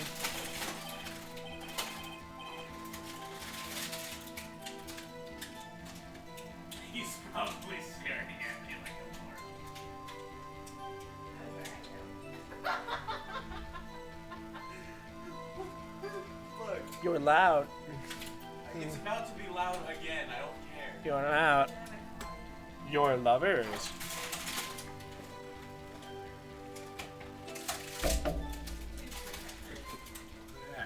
I'm sorry. You and your garbage. I can't even trash out you fucker. You and your garbage. Nice man. No. What do you mean no? It means no. Why not? Dicks and balls. Dick? Gumshoe. I'ma fuck you. You'd like that one too. No. Shit. Sure. Pretty sure. Okay, I pressed. Not sure it did much though. Right, please continue. There were 2 people already. Cool. Hold it! Detective Gumshoe, how long would you say it took between you receiving the call and your arrival at the scene of the crime? Right, I'd say it was about 3 minutes. That's pretty fast. Our motto this month is quick response. That's how I got there before the killer got away. Indeed. So tell us who the 2 people were found on the scene were. Yes, sir. Alright. Are you absolutely sure it was us? Phoenix. That's such a stupid fucking question. Listen, pal, your dumb act will only get you so far. With her funky hippie clothes and your spiky hair, you 2 stand out like suspicious people at a crime scene. Well, he does have a point about her. She is pretty unmistakable. I think you have a point, multiple points, in your hair. I should pick my points to press with a little more care. Ah! hold it. Why's that? What's your reason? That's basically like saying, are you sure that you had breakfast today? Are you sure? Maybe he didn't see them. Maybe he's just a big fucking idiot. Well, he kind of is. He's Gumshoe, but you gotta give him at least some credit. Come on. Hold on just 1 second. Yeah? If I heard correctly, you said you arrested her because you had hard evidence she did, correct? Huh? Did I say that? Me? You said it. I heard you say it. You did say it. You said it. The worst pause ever. Anyway. You said it. Exactly what about the suspicious woman in pink's claim was hard Evidence. evidence? But what? Miss May isn't suspicious, and she sure isn't pink, pal. Well, I guess she is pink. That's enough, Detective Gumshoe. Do you have any more solid proof other than her claims, Detective? I guess pressing can have its advantages. Yes. Yeah. Sorry, I got the order of things mixed up in my testimony, Your Honor, sir. There was something I should have told you about first, Your Honor. Very well, Detective. Let's hear your testimony again. Witness testimony. Hard evidence. I feel like the judge got progressively stupider over 3 games. He did, because he's starting out really fucking smart right now. After securing the suspect, I examined the scene of the crime with my own eyes. I found a memo written on a piece of paper next to the victim's body. On it, the word Maya was written clearly in blood. Lab test results showed that the blood was the victim's. Also, there was blood found on the victim's finger. Before she died, the victim wrote the killer's name. I'm pretty sure that we just have to press that statement, right? You don't press it, you present it. Well, that's a lie. It sure is. How you like that? That's my hard evidence. That's my heart. That's my hard. That's my hard on. We're so dumb. Before we begin cross-examination, I have a question for you, Detective. Your Honor? Why didn't you testify about this vital piece of evidence the first time? Yeah, I know. I'm real embarrassed I forgot about it, Your Honor, sir. Try to be more careful. Very well. The defense may begin its cross-examination. Cross-examination. Alright. Boop, boop, boop, boop, boop. That one. Yeah. I'm guessing they present the autopsy report in the note. The autopsy, yeah. Boop. What am I doing? Never mind. Yeah. Death is instantaneous, that's right. Detective Gumshoe, there's one thing I want you to clarify for me here. You say that the victim, Maya Fey, wrote this note. That she was accusing... Maya Fey? That the victim Maya Fey? Oops. That she was accusing the defendant, Mia Fey. Alright. That's really what you're saying?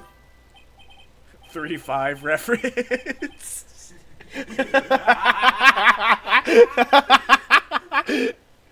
Oops. What? This isn't one of your lawyer tricks now, is it? Of course she wrote it. Who else could have?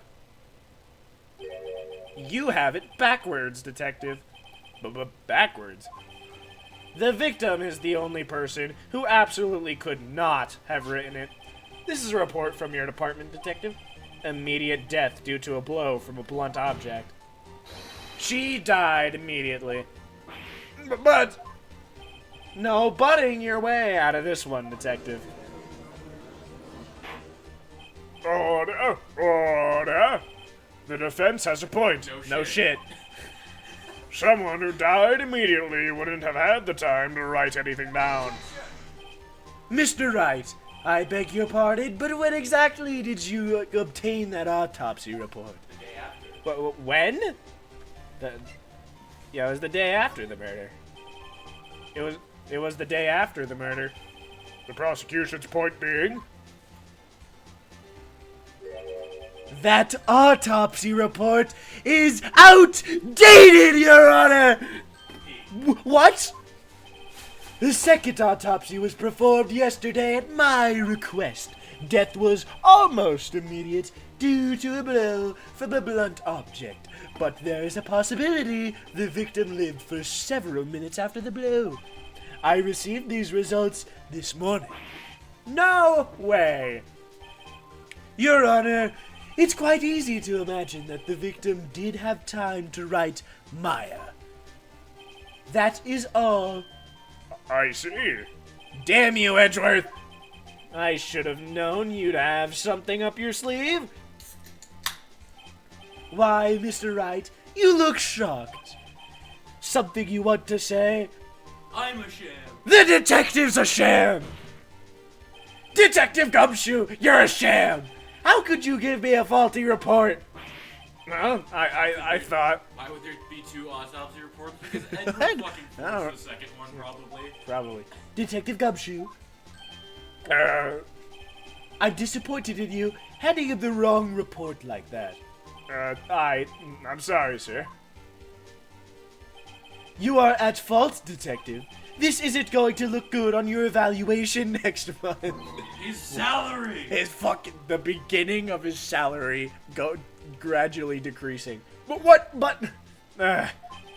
Your Honor, I submit this report to the court. Understood. The court accepts the evidence. Autopsy. The court should not be accepting the second autopsy. Well, Your Honor, the evidence strongly suggests the victim was identifying the killer.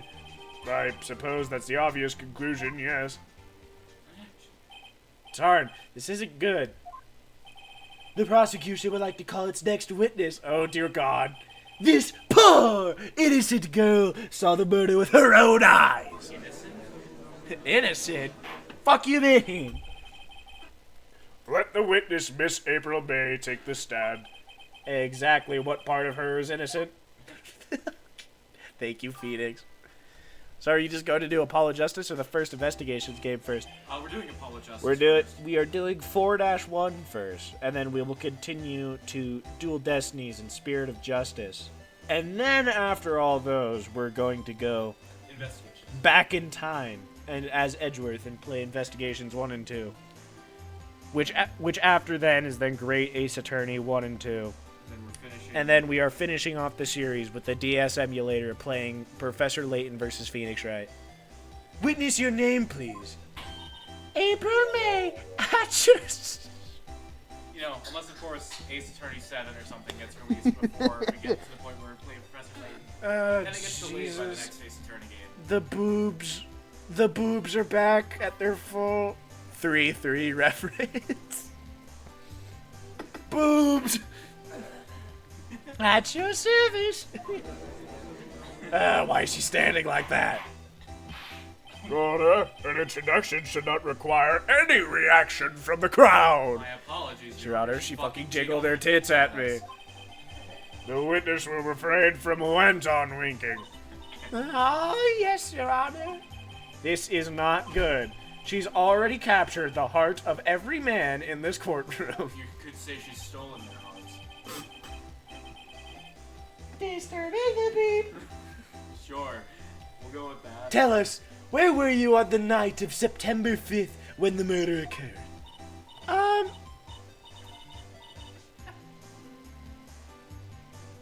Excuse me? What the fuck is this? Why does it look like a penis? It's just one of these things. What kind of sex toy did you give me? It's not. That's not what it is. It's a cat toy. Oh. It's one of. It's not meant to be a Chinese finger trap. It looks like this normally. Normally. It got fucked up somehow though. So why does it look like a penis? Also, who says the night of September 5th? I'm sorry, but that does not sound correct. Edgeworth, apparently. Where were you when you were fucking? You were fucking Red White, were you? You were fucking, I know it. I know it. I just can't prove it. I can't prove it. You were fucking.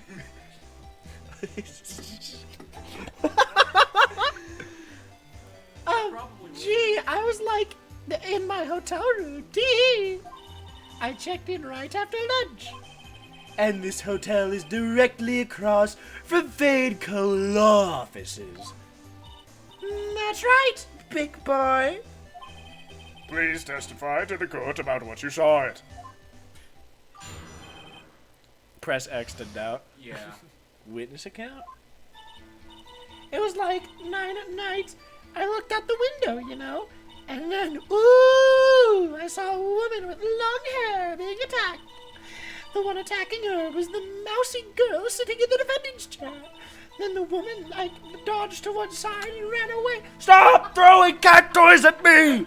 Rob! I didn't throw Rob! it. I didn't throw it. It just fucking shot out of my hand. Get it out of here. It shot out of my But hand. that girl, she caught up to her and she hit her. She... I'm losing my fucking mind. I am myself cat. And then the woman with the long hair, she kind of slumped. The end. That's all I saw. Every little bitsy witsy. Fucking tits. Titties. The titties of justice. Yeah. Well, Your Honor. I see it's a remarkably solid test. Solid. Maybe not too solid with those lasagna. When no one is aware, they say. That's, what, 2 solid snake jokes in this one case? I think the other one was in case 1-1. No, the other one happened in Grossberg's office. Oh, yeah. I don't see a need to trouble the witness any. Wait. You are no longer Phoenix Wright. Yeah. God damn. Wait, Your Honor. Yes, Mr. Wright. What about my cross-examination? I thought the witness's testimony just now was quite firm, didn't you? Mr. Wright, I understand that you are Mia Fey's understudy, were you not? You must know her techniques well. No, I don't think it is. Her cowardly ways of finding tiny faults in perfectly good testimonies. Hey, how dare you! Well, Mr. Wright, will you cross-examine the witness? Yes, I'm doing it. I'll gladly proceed with the cross-examination. If only because I have a feeling Edgeworth doesn't want me to. She has to have some weakness. Her tits. That's a bold sentence coming from what happened in 3-4. Yes, that's very true. Weak testimonies. Very well. You may begin your cross-examination. Cross-examination. If there's faults, then they're not perfectly good testimonies, now are they? If there's Terry Falls. Okay. If there's Terry Falls, you're losing a Okay, defendant. what do I have? Died from a blow, may have lived a few minutes. Conversation. What even is the conversation? I'm just looking at what it. Yeah, I know. I know. No, you do. About the clock.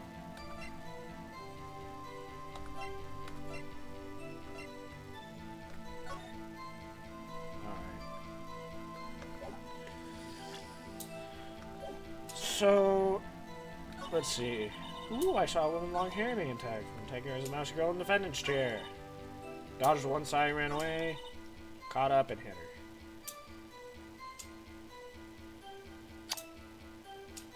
Let's see. Isn't the clock heavy? Yeah. Yeah. What's the issue with that? That's how it kills. No, but like, I highly doubt Maya could pick it up. Okay, yeah, but like, obviously the case doesn't go that way. I know. I'm just trying to remember what happens. I'ma just press. Hold it! Why did you do that? Why did you? That's a pretty great question, Phoenix. Speaking. Why did you do that? Why did you? Huh? Why? Like, why what? Why did you look out the window? Were you expecting to see something? Oh, yeah, that's where this goes. Amazing question, Phoenix. Oh, well, gee. What? That's it? She can't get out of this question that easily. I sort of, Stop jiggling your titty bitties. I had a feeling. Well, I have a feeling she's trying to avoid the question. Maybe I should press a little harder on this one. Is she now? Go for it. Let's see how far I can run with this. Surely you must have had a reason to look out your window at the time of the night. Mr. Wright, I will not have you badgering my witness. Badgering? You insist on needling her with these trivial questions. I really don't think it should be allowed. Yeah, stop him. The poor girl. Order! Mr. Wright, you have been warned. Poor girl? What about poor me? You looked out the window. What did you see next? No! Hold it! The woman with long hair, that was Mia Fey? Slender, sort of. Well, some people might say pretty, if that's your thing. Amazing jury. Everyone glad to see their IQ from 4-4 is consistent. We haven't even got there yet. Now I have expectations for the stupid crowd. Yeah, the next case we're getting to next week is Apollo Justice. Yeah. The way this is gonna work, on Fridays we'll be doing the normal schedule, where it's all three of us doing the game. And then Saturdays is gonna be when I'm doing my own thing in this game. And I'm just kind of sitting here watching him if I'm awake. And then eventually, once we finish games 3 through 6, I'll get to playing those myself as well. Your thing? And the person attacking her. The one attacking? Why am I reading it?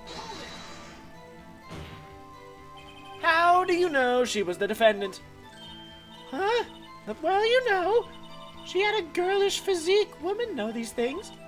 Look, I just know, okay? There was only one person at the scene of the crime with a short, girlish figure. 3-6. Didn't she mean 4 through 6? I did. He's a bit of an idiot, don't mind him. Yes, I did mean 4 through 6. With Apollo Justice, Dual Destinies, and Spirit of Justice, those were the games I was talking about. I don't know why I always get Dual Destinies and Spirit of Justice mixed up.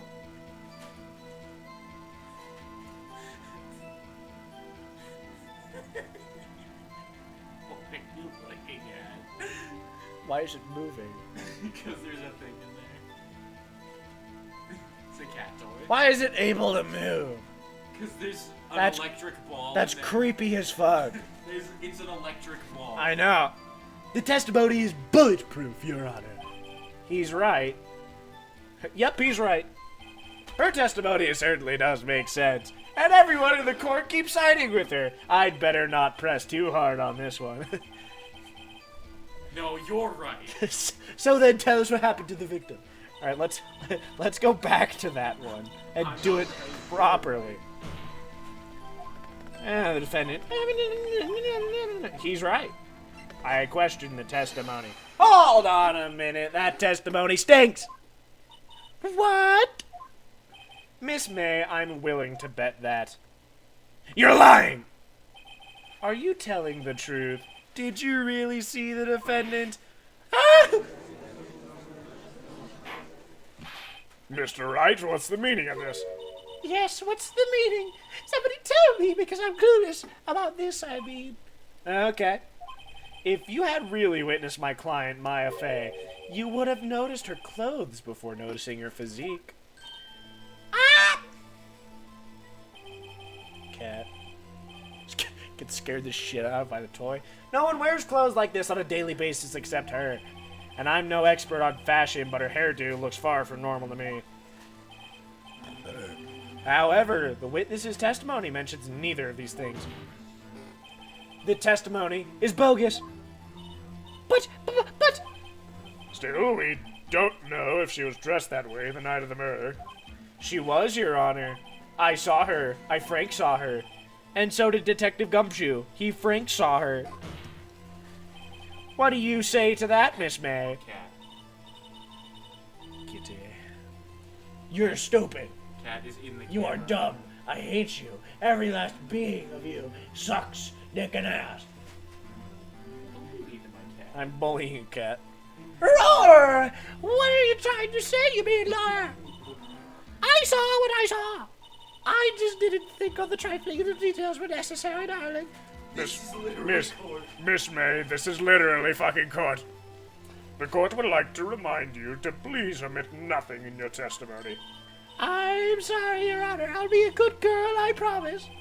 Your testimony again, if you would. Damn, I almost had her. Witness's account. Yeah, she totally did it. I did see everything. I did. The victim, the woman, dodged the first attack and ran off to the right. Then the girl in the hippie clothes ran after her. And she hit her with that weapon. I saw it. I did. That clock. The statue-y clock, the figure, I think. Well, does the accuracy of my report not startle you, Dee? Yes, it does, actually. It startles me. Reason. I see. I only wish you had been so detailed from the beginning. Please begin the cross-examination. You're not supposed to know that. Witness's account. I think I know what to do. Yeah. Could be closed right now, or... She could have easily heard it from another fucking building. Yep, that's what it was. Miss May, what you said just now was quite revealing. Revealing? Oh, you'd like that, wouldn't you? Nutty, Mr. Lawyer. You just said that this statue of the thinker was a clock. But there's no way of knowing that just by looking at it. Ah! Another person in much the same position as you recently called this a clock too. And he was found guilty of murder. Order! Order! Miss May, can you explain how you know this was a clock? Ooh. Ah. The witness saw the murder with her own eyes. That's that's important here.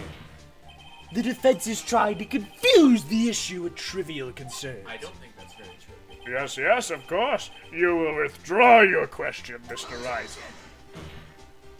No, but questions are all I have, Your Honor. As you may recall, I've caught murderers with these questions before. Well, only once. Objection sustained. You may continue to question the witness. Whew, that was close. If he stopped me there, the trial would be over. Huh? What? So what happens now? What happens now is you answer my question. How did you know it was a clock? What? That's... because I heard it? Yes, I heard it. It said the time. So, you've been to the law offices of Fay & Co. No! Hey, I didn't say that. Why would I go there? I heard it from my hotel room. Yeah. The law offices of Fay & Co., where the murder took place, is very close to the hotel. She could have easily heard the clock from another fucking building. Well, Mr. Wright, are you satisfied? No. No, Your Honor. I can't give up now. I'm not satisfied because it couldn't have rung. Your Honor, members of the court, it is inconceivable that the clock in question rang. It's empty. Okay, so here is something. I honestly do not believe that the clock is powerful enough to have the witness here. Yeah, exactly. Yeah. She was in another building. Literally, okay, 5 months ago, which, by the way, Jesus Christ, that's when we started this series. When we played 1-2 for the first time, all three of us literally questioned that. How the fuck did she hear it? I don't think she could hear it from the building. No, she couldn't. That clock is missing its clockwork. How could you possibly...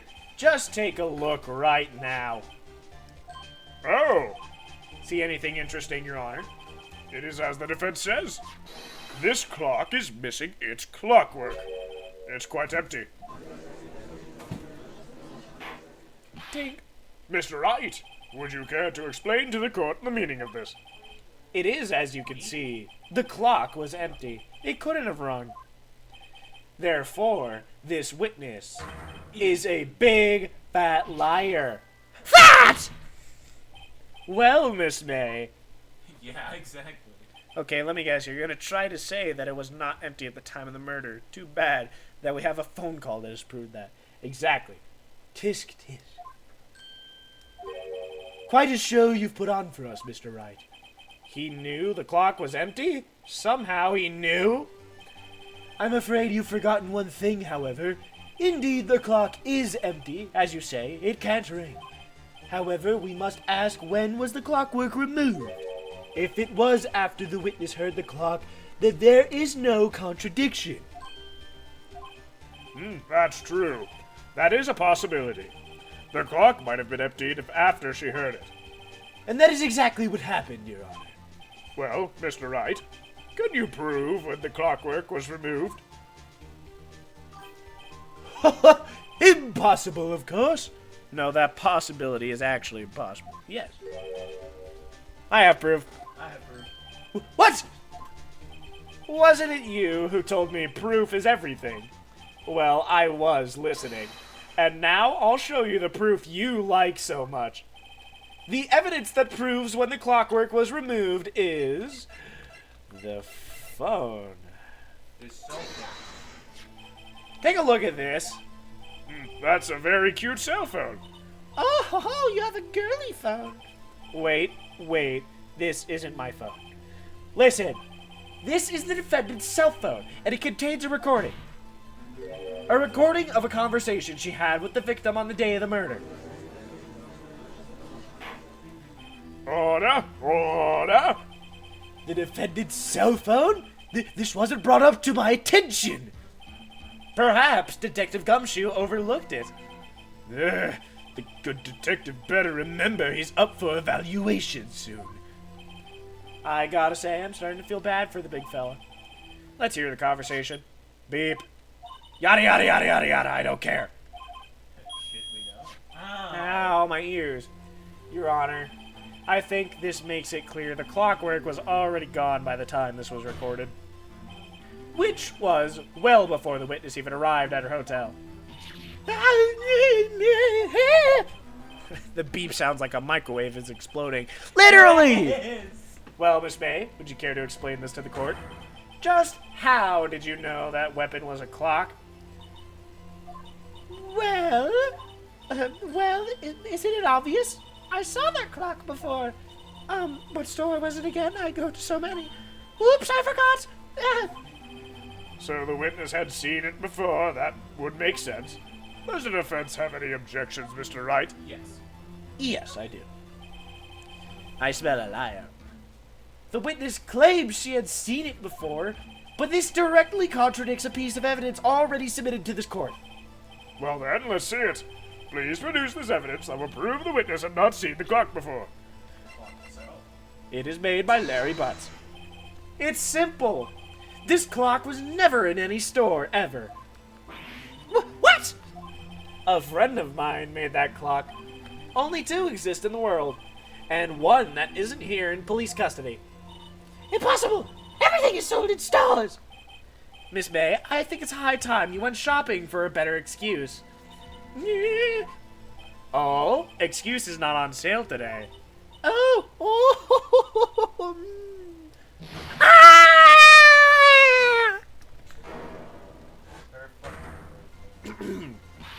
What did you do, you monkey whitehead? That stupid clock doesn't matter, okay? She did it! And she should die for it! Aye! Whoa! Let's not get ahead of ourselves.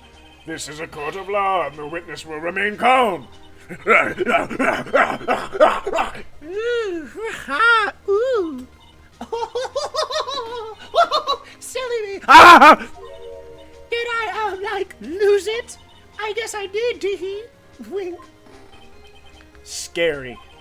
Miss May, let me ask. Tell me, how do you know the weapon was a clock? Oh dear. Does the defense have an opinion on this behavior? Okay, this is it. Yes, Your Honor, allow me to explain how I see the truth of the matter. Miss April May, you knew the weapon was a clock because you heard about it. The witness had never heard the clock in her hand. However, she had heard that it was a clock. She heard. That is correct, Your Honor. There is no other way she could have known the thinker was a clock. And I can show you the proof. Well, this is interesting. Let's see it then. Show me evidence proving that the witness had heard the murder weapon was a clock. The wiretap.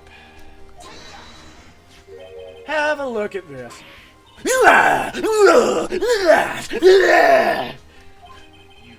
I found this in Miss May's room.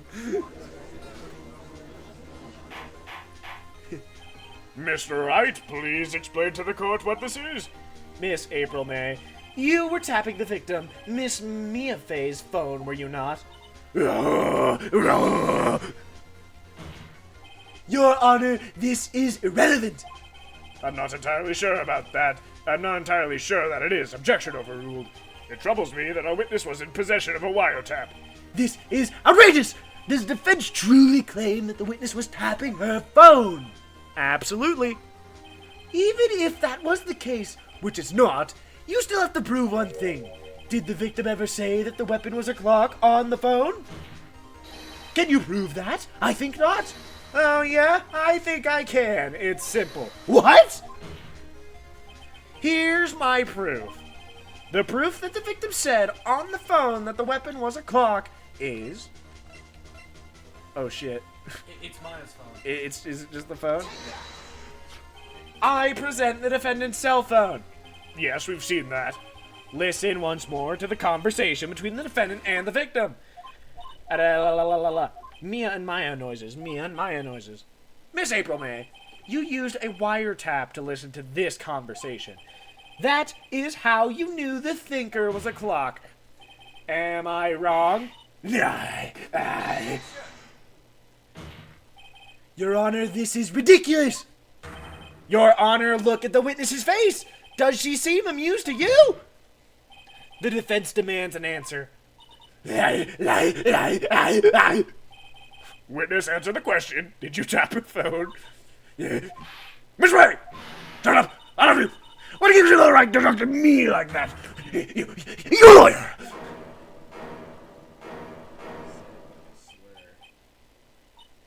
It's not fair. All of you are ganging up on me like that.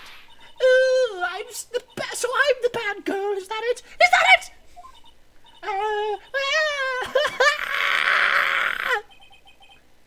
That did it. The court seen the real Miss April May now. Now to deal the final blow.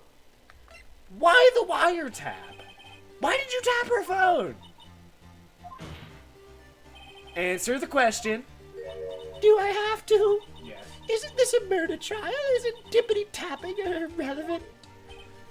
She's saying exactly what Edgeworth wants her to say. Miss May, you were tapping the victim's phone. I hardly call that irrelevant.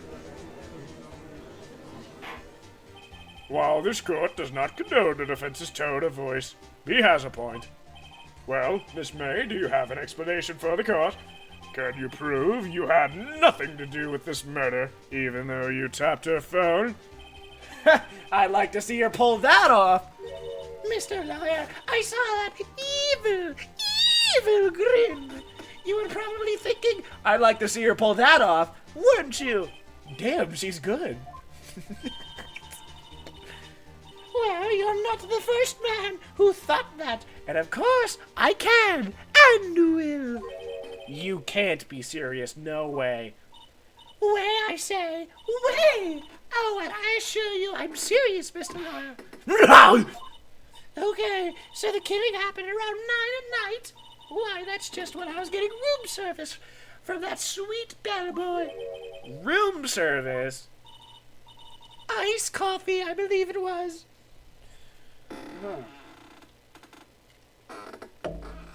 This series is gonna annihilate my vocal cords. Yeah, it is. Yeah. Why did I do this? I screwed these two together. There were two of them. Dang it. It's really dumb. Yeah. Ice. Okay, but that still does not prove that you did not wiretap the phone. Literally. Iced coffee, you know, like normal coffee, but cold.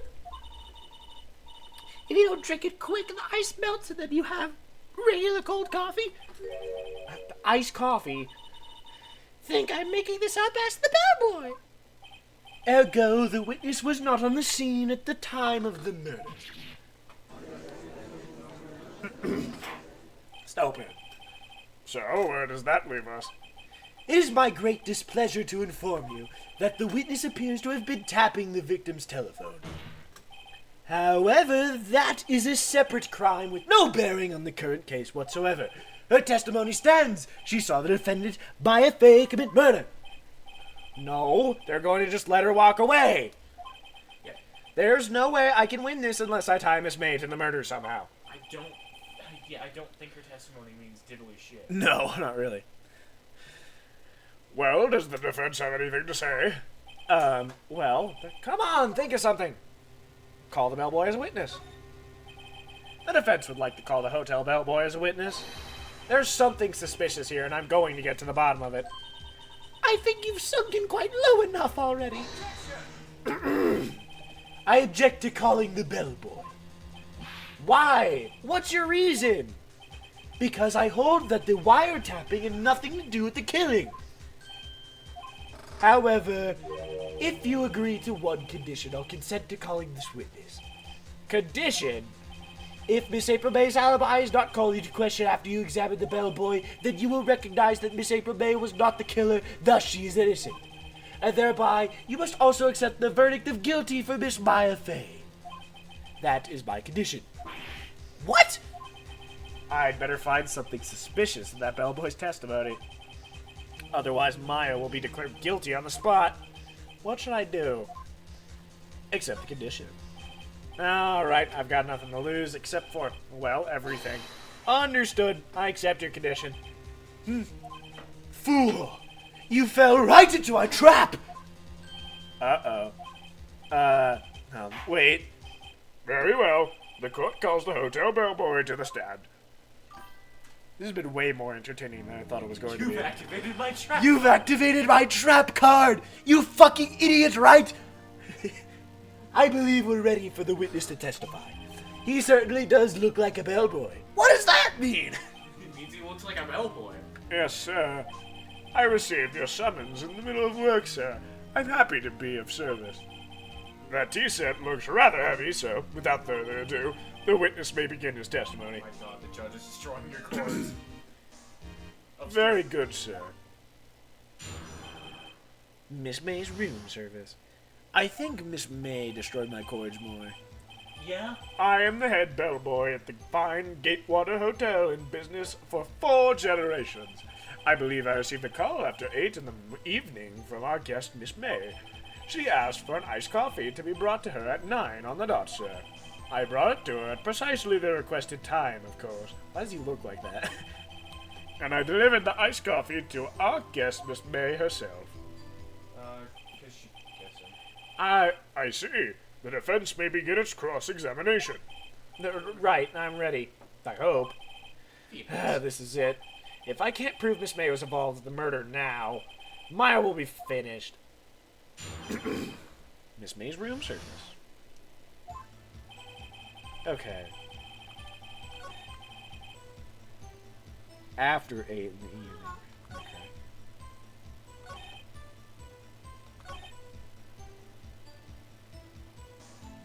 I'm gonna just press everything. What exactly is it you do at the hotel? Why, anything required of me, sir. I check in guests, check out guests. He sure does check out guests. Oh, yeah. I clean rooms. I make beds. I even deliver room service, sir. I check Miss May in personally. And according to Anime Miss May, he showers with them sometimes, too. Jesus. Yeah, if I remember, this is just one that you cannot win and you just have to press everything. Yeah, pretty sure. Are you always so prim? Mr. Wright, you'll refrain from asking frivolous questions. What does that mean? Alright. Are you sure? Pretty sure. How can you be so certain? Through a trash bag, into space, at work. Not only did I see her in all her stunning radiance, but I also heard her voice. Then I saw them, and I, The point being, I remember her quite well, sir. Yes. What then? Hold it. 9 on the dot, you say? Yes, I confirmed the details several times. She was watching a program on the TV and wished to drink after she finished, sir. 9. The time of the murder. Hold it. Precisely 9, then. Precisely, exactly, and most definitely, sir, 9 p.m. How can you be so sure? Miss May was quite insistent that it be brought then.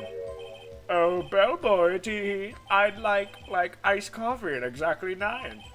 Something like that, sir. Therefore, I knocked on her door at the crack of 9, sir. Why would you be so particular about the time? Hold it. You are sure it was Miss April May herself? Absolutely, sir. Absolutely? Yes, sir. As in so very absolutely, sir. It's an endearing mannerism of mine. So, how come you're so very certain? Well, when I brought the room service, sir, the guest, sir, she favored me with an embracer, sir. Embrace her? Is that French for embrace? It's French for kiss, sir. It's not a French kiss, sir. More of a peck on the cheek. Okay, so quick question. Do you think that this is the same hotel from 2-4 because it doesn't look like it? No, it doesn't. It says in 2-4 the entire time that it's the Gatewater Hotel. It doesn't look like the Gatewater. At least the room that we see Miss May in, it does not look like Gatewater. At least it doesn't look like the one in 1-2. Yeah. Well, why would she have done that? I believe perhaps she was momentarily swayed by my prim demeanor, sir. It was a moment I shall never ever forget, sir. Sounds pretty fishy to me. I think our Miss May was up to something and wanted the bellboy to remember her. It's no good. There's nothing there. Is that it? Tisk. Finally you understand. This bellboy has absolutely no reason to lie. Now, if you have any decency, you will end this rather tedious cross-examination here. It was a bit tedious. The witness may leave the stand. I can't let this happen, can I? Protest. Wait, please wait. Yes, does the defense have something to add? One last question. Let me ask one last question. Your Honor, I must object. Give up is crazy. The charade of justice has gone on long enough. Now, Mr. Edgeworth. All right, Mr. Wright. I'll give you one more question, that's all. Okay. This is really it. Now this is my last chance. What do I ask him about? Bed making. This'll do it. Check-in. That's what it is. Tell me about the check-in. Tell me about when you checked in, Miss May. All right. Very well then, sir. My first thought was that she was a beautiful, beautiful person. She's just my type of girl, so it was a disappointment, really. I see. Excuse me, what exactly was a disappointment? Well, I am not without charm, sir, but even I have had a little chance with her lover there. What did he say? What did you say? Rather quite. Bellboy, tell us the truth now. Did Miss May check in with another person? I object. That was objectionable. Objection overruled. The witness will answer the question. Yes, I see. Why did you not mention this in your testimony? Well, sir, you didn't ask. Nice try. That's the sort of thing you're normally supposed to mention. Yes, quite, indeed. It was the, good barrister there, Mr. Edgeworth, who... He asked me not to mention it if it wasn't specifically asked, sir. You fool! I've done it. I've won. Miss April May checked into a twin room with a man, correct? Yes, sir. Then, when you brought the room service, you didn't see that man in the room. That's right, sir. Your Honor, we have just learned of another person involved who may have been the murderer. In the light of this new fact, I hold that it is impossible to judge the defendant. Wouldn't you agree, Mr. Edgeworth? And who, Mr. Wright? Who is this other person? Simple, it was the man with Miss May. The man who checked in with Miss May. Your Honor, it has been previously revealed Miss April May was tapping the victim's phone, yet Miss May herself has an alibi at the time of the murder. However, that does not clear the man that was with her. The bellboy saw no one else in the room at the time of the murder. What a convenient little setup, but it's too late. Too late? I suppose you'd like it if it were too late, wouldn't you? After all, it was you who hid the presence of this other man from this court. Boo! Upstart, amateur. These accusations are ludicrous. Enough. The court acknowledges the defense's argument. I expect the prosecution and defense to look into this matter fully. Am I understood? Yes. Yes, Your Honor. That is all today for the trial of my affair. Court is adjourned. Okay. Done with the first trial. September 7th. Mr. Wright, you were amazing in there. Really? I think I might be your newest fan. Oh, I was just doing my job, you know. And again, that other attorney was pretty cool, too. Huh?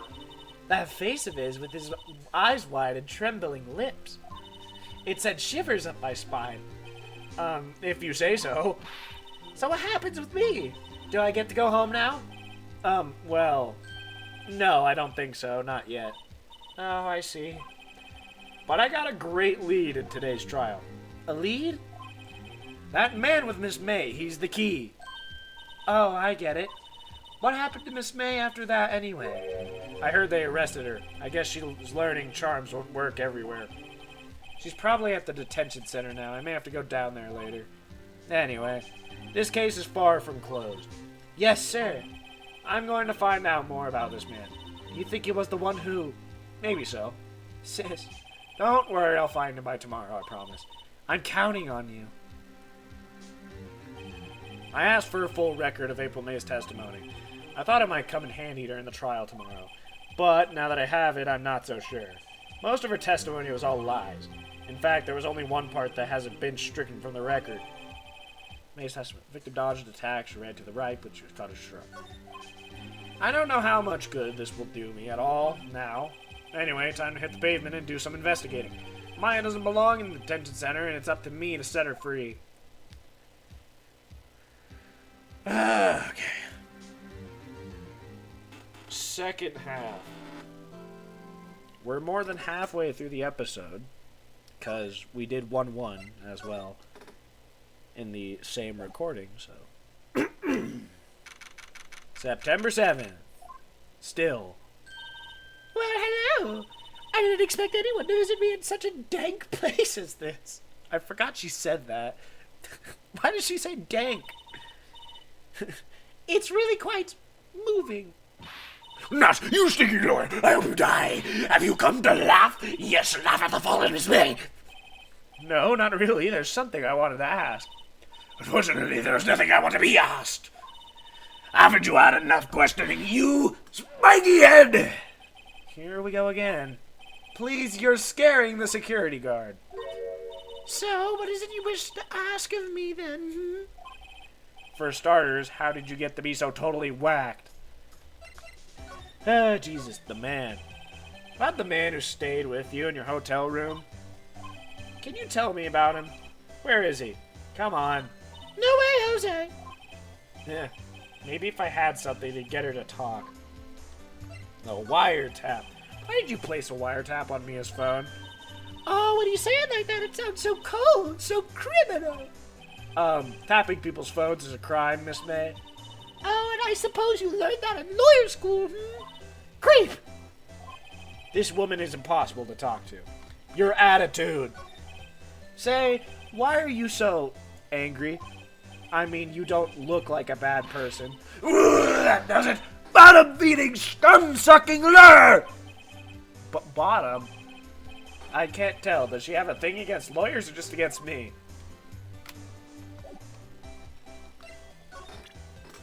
Okay, what do I present her? Because I think I have to present her something. Her own evidence? Hey, guess what? Actually, I really hate your guts. So get lost because, well, I'm not cooperating. Thanks, I noticed. This. Okay. Statue. Oh my god. Wiretap? Map? Am I just stupid? Glass? Phone?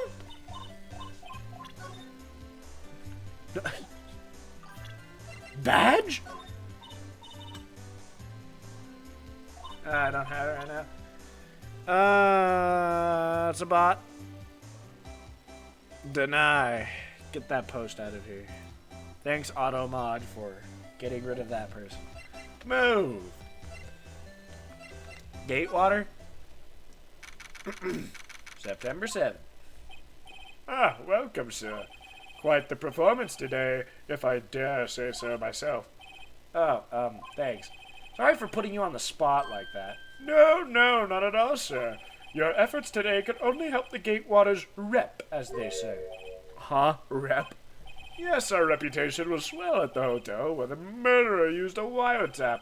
We can charge a premium for the room, of course. It will be great for business, sir. Whoa, Miss May hasn't been charged with murder. I, too, will become famous. The bellboy who brought the murderer iced coffee. Oh yes, being attached to a murder case helps so much. It sure does. Why do I feel like we're both stuck in the same bad dream?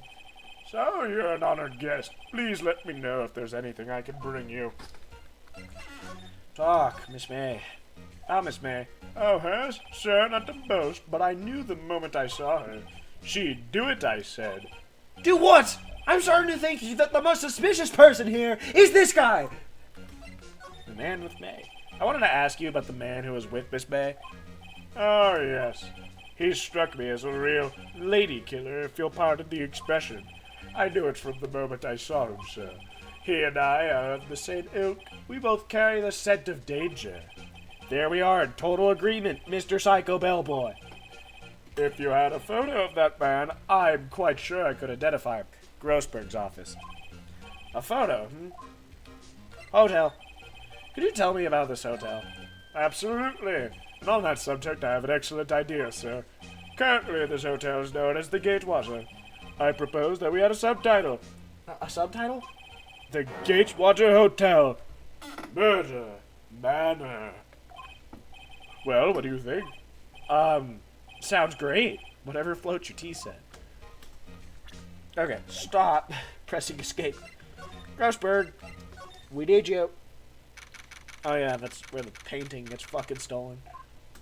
Huh, looks like Grossberg is out today. Again. Maybe he's avoiding me for some reason. Examine! I'm gonna first examine this, because I don't know. Wait a second. Wasn't there a giant painting hanging on that wall? Yeah, it was a painting of... Fisherman. Wasn't it a very memorable painting, anyhow?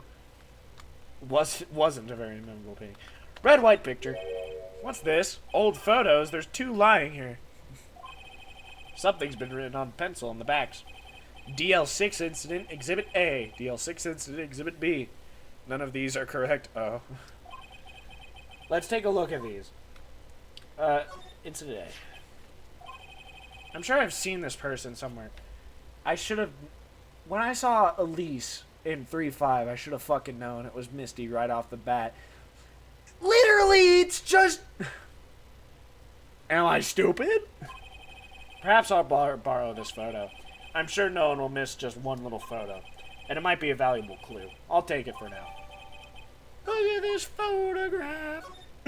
Christ, that was bad. Voice crack. Swap photos. Oh. Oh. I can only have one at a time? That's dumb. I forgot about that. Let's go to you first.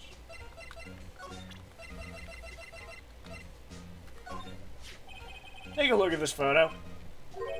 That's him, detective. I'm the lawyer. Oh, I know that. I just wanted to say detective once. You know how it is. No, I don't. Without a doubt, that is the man who checked in with Miss April May. How about I write an affidavit swearing that it's him? An affidavit? This guy is way too excited about this. Have him write it. Well, sure, why not? Yes, I've always wanted to write an affidavit, sir. From henceforth, I will be known as the bellboy who swore the affidavit. Just hurry up and write it! Not even Miss May could play dumb like this. Or to this. Alright, not talk. Move. Detention center. You again? Can't you take a hint and stay gone? Hey, the only reason I'm back here is because you won't talk to me. Oh, so it's my fault now? You don't just have spiky hair, you have a spiky heart! That does it. When this case is done, I'm shaving my head. Please don't do that. Present. I'll present the photo first. Have a look at this. Look, I've said several times I'm not telling you. Ah, where did you? Aha, reaction. This is him, isn't it? What? Who? When? Why? It is him. This is the man who stayed in your hotel room the night of the murder. No, that's not right. My brain is not braining. Yeah, that's what it's like when you're around me. Nice try, Miss Cooperative. Do you have proof that it was him? See if I can fucking fix the camera real quick. Stop shaking so much. Yeah, proof. Show me proof. I'm so close. Affidavit. Could you have a look at this? What's that? The bellboy's affidavit. It tells us everything he saw, such as the man you checked in with. Who was most definitely this guy? Ah! Now I'm getting somewhere. Push her hard! This is it. All or nothing. Time to do a little bluff. No use playing dumb, if indeed that's an act. If you don't talk, I'm taking this info to the press. What? Even though he should have been witness to the murder, your little friend was missing. I'm sure the press would have a field day with his reputation. Oh, fine, I'll talk. You win, lawyer. Yes, man, that felt good. It's great to be alive. Why are you pumping your fist in the air? Now, tell me about the man you were with. That man, he's my boss. Red White, the president of Information Gathering Conglomerate, Blue Corp. Red, white, information gathering. Well, I suppose you could call it a detective agency. So this is the man that was with you the night of the murder. I'm scared to talk. I don't want to end up like her. It's okay, I'll just ask Mr. White himself. Can you tell me where Blue Corp is located? Mr. Red White, at last. Finally a lead on this guy. If April May couldn't have done it, that leaves him. Time to take action. Bellboy's affidavit discarded. Let's go to Blue Corp. Blue Corp.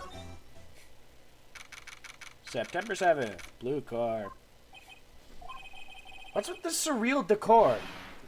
Welcome. Please furnish me with the title of your personage. What the?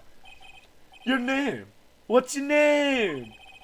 I was just inquirably asking the title that you go by. Right. Phoenix Wright. Inquirably? Mr. Wright, is it? Right, I see. Splendiferous. Perhaps I have intimidated you with my giantesque vocabulary. What is this guy's problem? I'm Red White, CEO of Blue Corp. You know.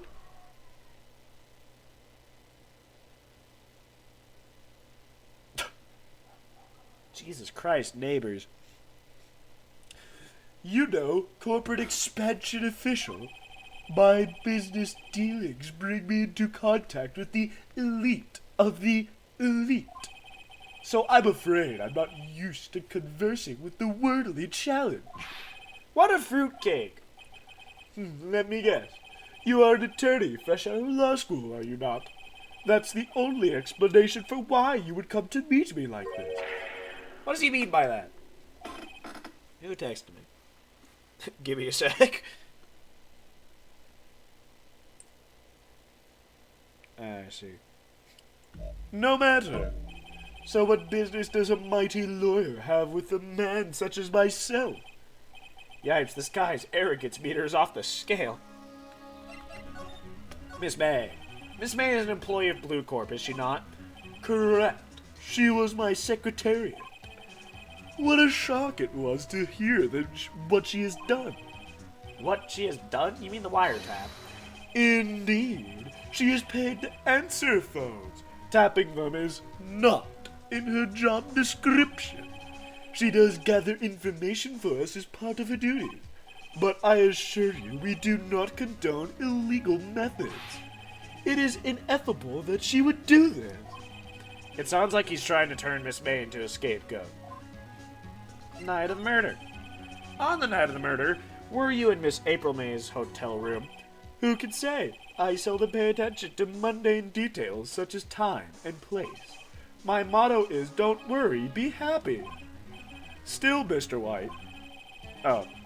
Still, Mr. White. The hotel bellboy has stated on the record that he does remember you very clearly. Nice. How things going? They're going pretty good, Linda Roney. No matter. The bellboy can say what he pleases. I still won't talk to you. If you want me to speak, put me on the witness stand. Although I doubt you'd be capable of doing that. He raises a good question, actually. Why didn't the prosecution call him as a witness? He should have seen the same thing as April May. The police, the courts. To me, they are mere toys, playthings for my amusement. Blue Corp. What kind of company is Blue Corp anyway? Ah, excellent question. We buy and sell various kinds of information. We are a company of future, you might say. We are the future. Sell information? In just 10 years, I've built this business up into the grand office you see now. Ah, in case you were wondering, Blue Corp was named after the color blue. Really? I, Red White of Blue Corp, as founder and CEO, named it so. And why, you ask? Because I like the color blue, of course. Fantabulistic, is it not? The painting! Okay. There's something that's been bothering me. Yes, what might that be? That big painting on the wall over there? I've seen it before. Wait. Yeah, I've seen it before. You know, I've actually seen that painting before. Oh? Just yesterday, actually. Your point being? My point is simple. Or rather, my question is simple. Why is that painting hanging on your wall? Mr. Wrong, was it? Right. It appears you do not fully grasp your position here. I only just barely got that joke. He says Mr. Wrong, and then he says right to correct him, but he takes it as right as it is Mr. Wrong. It took you 5 months to get the joke? Yes. I ask again, who are you? A lawyer? No, my feeble friend, a mere lawyer. Worth nothing. Zilch zippo nada. Just like that sorry excuse for an attorney Grody burger. You absolutely douche canoe. Yes, this dude is a fucking ass. What? Ah! That's just assault. He punched me! Well, Mr. Lawyer, what will you do, huh? Charge me with assault? Has this changed your opinion on some characters after coming back to them? Kinda. Slightly. Phoenix Not really, but slightly. Phoenix was an even bigger moron than I thought. Yeah, after the first 2 cases. Phoenix was a much stupider idiot than I remembered him being. And not only that, the judge was super duper competent, actually. He has been so fucking smart the entire time. Which is weird. Bro got stupider. Well, Mr. Lawyer, what will you do, eh? Charge me with assault? Charge away. I welcome it, for it is you who will be found guilty. Phoenix, you absolute defected mushroom. What? In my exposition, the police, the courts, they all do my bidding. All he had to do in So- this case was flip a receipt over. So, I originally was going to do a Mordecai voice for Larry until I started voicing him, and I'm like, this doesn't actually fit. You want to know what voice I went for Larry instead? I went for fucking Shaggy from Scooby-Doo, and it was super fitting for no reason. He in my exposition. Oh, yeah. So, you say, but I wonder, is that kind of control really possible? Yes. I don't expect you to understand. It is a world beyond your compensation. You came here from Grody Burgers, I presume? Mr. Grossberg's, yes. And you must ask him, why is it that this painting of his hangs here? Perhaps then he will tell you. Perhaps he will explain how a man can live life purely for personal profit. Go now, skedaddle! There is nothing more to discuss. Let's go to Grody Burgers. The man they shot in the back after case 3-1. I don't think he's noticed me standing here. Maybe I should clear my throat. Ahem! Jehoshaphat! Oh, yeah. What's wrong? You look so pensive, like an old man at the end of his days. I'm not senile yet. I was just thinking about this whole mess. Something's really bothering him, that much is clear. Doc, today's trial. So you came to see the trial? Oh, yes. Yes, I did. Something was bothering me all last night, you see. Couldn't get a wink of sleep. But really, what was that? Oh, well, you see, it's just me and his sister. That poor girl. My boy, I owe you my thanks sincerely. I don't know what I would have done if things had gone poorly for that girl. Your refusal. I asked before, but why did you refuse her request for defense? I think I have a right to know. A right, Mr. Right? No, I'm sorry. It's just, I need more time to think about it. Oh, my boy. He does seem troubled about something. I'm starting to have a feeling I know what it is. Mr. White. So I paid Blue Corp a visit. Oh, I see. Mr. Grossberg, I have to admit something has been bothering me. Oh, what is it? Oh, we're out with it, my boy. You see, it's just that big painting. Mr. Grossberg, sir. There was a giant painting hanging right there the other day, was there not? The one you said you had no intention of parting with? Well, I saw it today. It was in the CEO's office at Blue Corp, Red White's office. Oh, so you noticed. I suppose I should have guessed that you would. It is a large painting. A very large painting. Mr. Grossberg, I know you and Mr. White are connected somehow. Connected, you say? Yes, and I know what it is. Your lovers! It's not something I can claim to understand, but you and Mr. White are lovers, aren't you? What, my boy? You send that painting to him as a sign of undying love. My boy! Please, you're letting your fancies run away with you. Where did you get these bizarre ideas? I don't understand how you could. That's because I'm not. We're not. Don't be ridiculous, my boy. Honestly, Enough. surprisingly progressive from early 2000s Japan. Yeah. I'll swallow my pride and tell you all. I knew it. They're lovers! No, we're not lovers! Red White is a man who makes his living through intimidation. Jesus, Your lover. that was the funniest conversation I've seen in my life. Lyndon, you gotta watch through the fucking VOD because it has been some of the funniest shit that we have gotten out of Ace Attorney so far. Christ almighty. Blue Cup is a company that excels in finding people's weaknesses, I'm afraid. I've been paying them for 15 years now. 15 years? Oh, because of the Neo 6 incident, as you may have guessed. The name on the back of these photographs.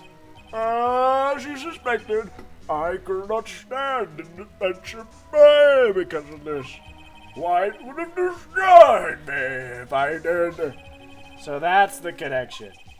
It is hard for me to tell you this, boy, but arresting Red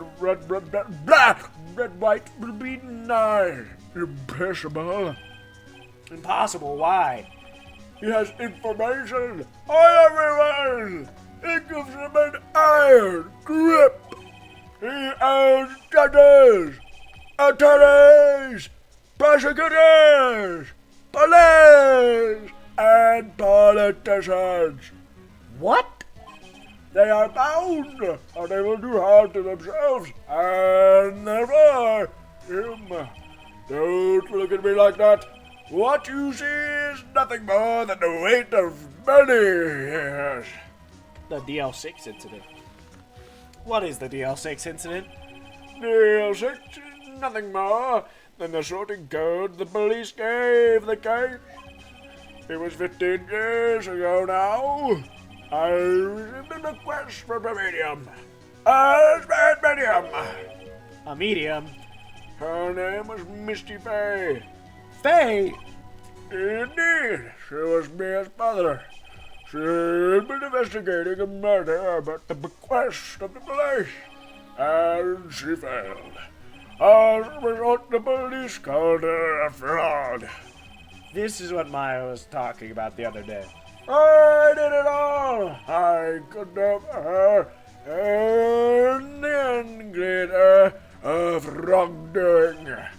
That murder case, however, remains unsolved to this day. That case is the DL6 incident. Reason for blackmail. But why were you blackmailed over this, Mr. Grossberg? The DL6 incident was top secret at the time. It made sense. The police didn't want people to know they were using a medium. They couldn't let people know. But one person found out. I told him. You told White? He offered me riches. It is an embarrassment to me now, because I thought the police were mucked far and wide. In secret, they began looking for the one who sold them out. Of course, White heard about it, and he came to me. Only this time, the offer was blackmail. I see. White controls the law of this country as he sees fit. Yet if you would still challenge him, have a close look at Mia's office. Mia's office? She followed his every move for years. She may have recorded something of what she found. Sick, Grossberg. Bye, Grossberg. Oh, the voice I do for Grossberg is tiring if I do it too much. Jesus. It's funny. Looking at this room, it seems so normal. Hard to imagine a murder took place here. Mr. Grossberg said there would be clues. Maybe I should have another look. The files. All the cases the chief ever worked on are filed here. They're in alphabetical order. Let's take a look. Which file should I look at? Red, white.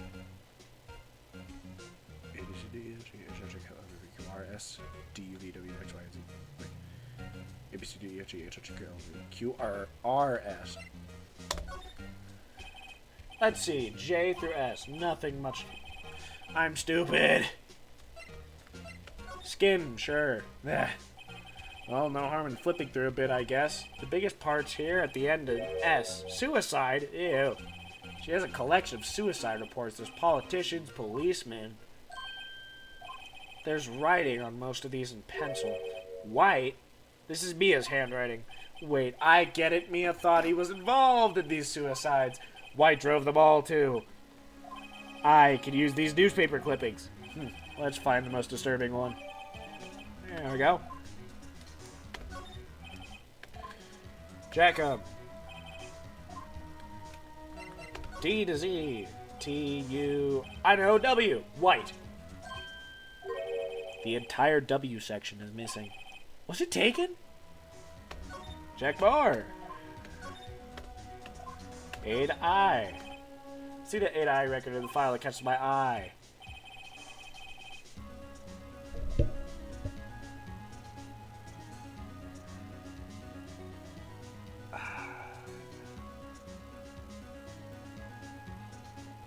That was the fucking stupidest dad joke I have heard in a while.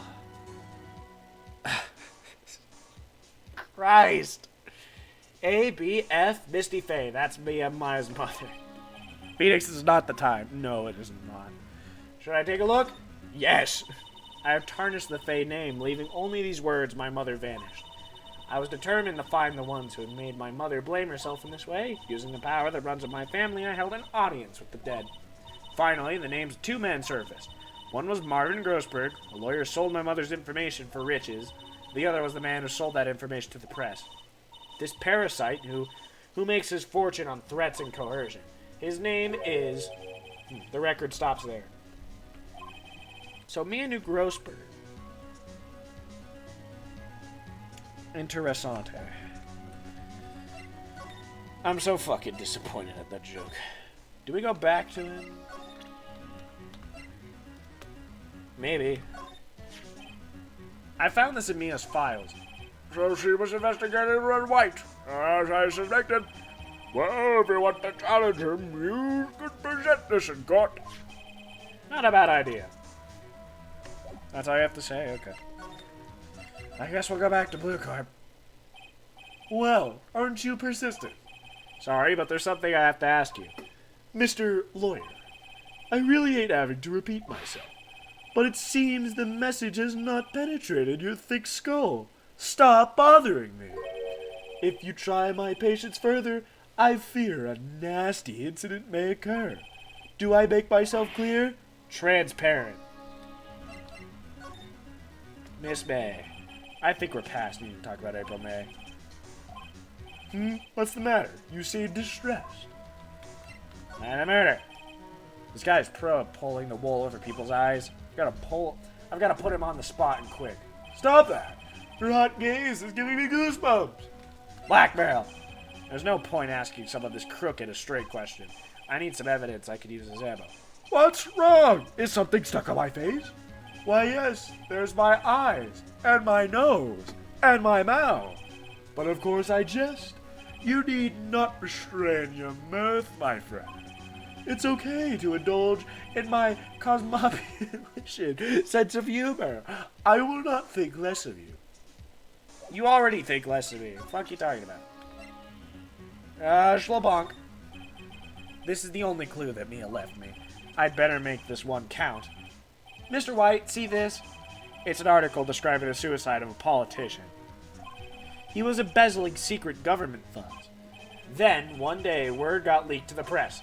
The very next day, he took his own life. And this concerns me how? I found this article in Mia's office. Miss Mia? She had a file filled with articles like this. Every one of them was labeled with a single word. White. Ah! Mr. White, I know what you did to this politician. You blackmailed him. You were blackmailing him. Blackmail? Not just him either. You were threatening and coercing hundreds of others. You were involved in all the suicide cases that Mia investigated. This company is built on blackmail. I'm right, aren't I? What a bizarre accusation, Mr. Wrong. What part is that you should be doing now? Investigating me? No, no, no. I think not. You should be searching for the one who killed Miss Mia. Secretary's office, hello? Mr. Wrong will be leaving now. Yes, sir. I'll send someone right away. Wait a second, Mr. White. You're wrong. You're wrong, Mr. White. Excuse me. What I should be doing now is going after you. Just what are you insinuating? Mia was on to you. She was keeping tabs. For this reason, you had April May tapping your phone. Then Mia was murdered, and all the documents about you mysteriously disappeared. So, the culprit would be... Even a child could work it out, Mr. White. You did it! Secretary's office. We won't be needing an escort for Mr. Wrong. Instead, please connect me to the public prosecutor's office. Of course, sir. One moment, please. White, is that you? What are you doing calling me at a time like this? Hello, Chief Prosecutor. I've changed my mind. I want to testify tomorrow. What's this about? The Mia Fey case. I witnessed the murder, you see. And thus, as a very important witness, I would like to testify. What? Why now? I thought you said you didn't want to go to court. Quietude. I told you I changed my mind, didn't I? Oh, and one other thing. Send the police over here right away. The man is standing right in front of me. He looks dazed, but could be violent. What? What man? Are you even listening? The executioner, the hatchet man, the liquidator, the killer man. What? Mr. White, this isn't another one of those. Chief Prosecutor, I do not believe you are in a position to freely offer your opinion to me, correct? I'm telling you to send the police. Now. Did I not tell you, Mr. Wrong? You are a mere lawyer, as was Miss Mia. How dare you? I'll point the finger at you, and you'll be tried as Miss Mia's killer. The case is as good as settled. No lawyer of any worth will defend you. I have friends in the local lawyer association, you see. You'll be given lawyers so stupendously inept that they will make even you look competent. I feel faint. Detective Gumshoe reporting, sir. Ah, Butts! Harry Butts! Right, actually, Phoenix Wright, and my friend's name is Larry. Oh, right, sorry, pal.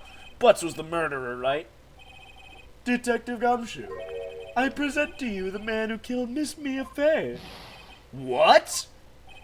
Take this despicable human being into custody. Farewell, Mr. Wrong.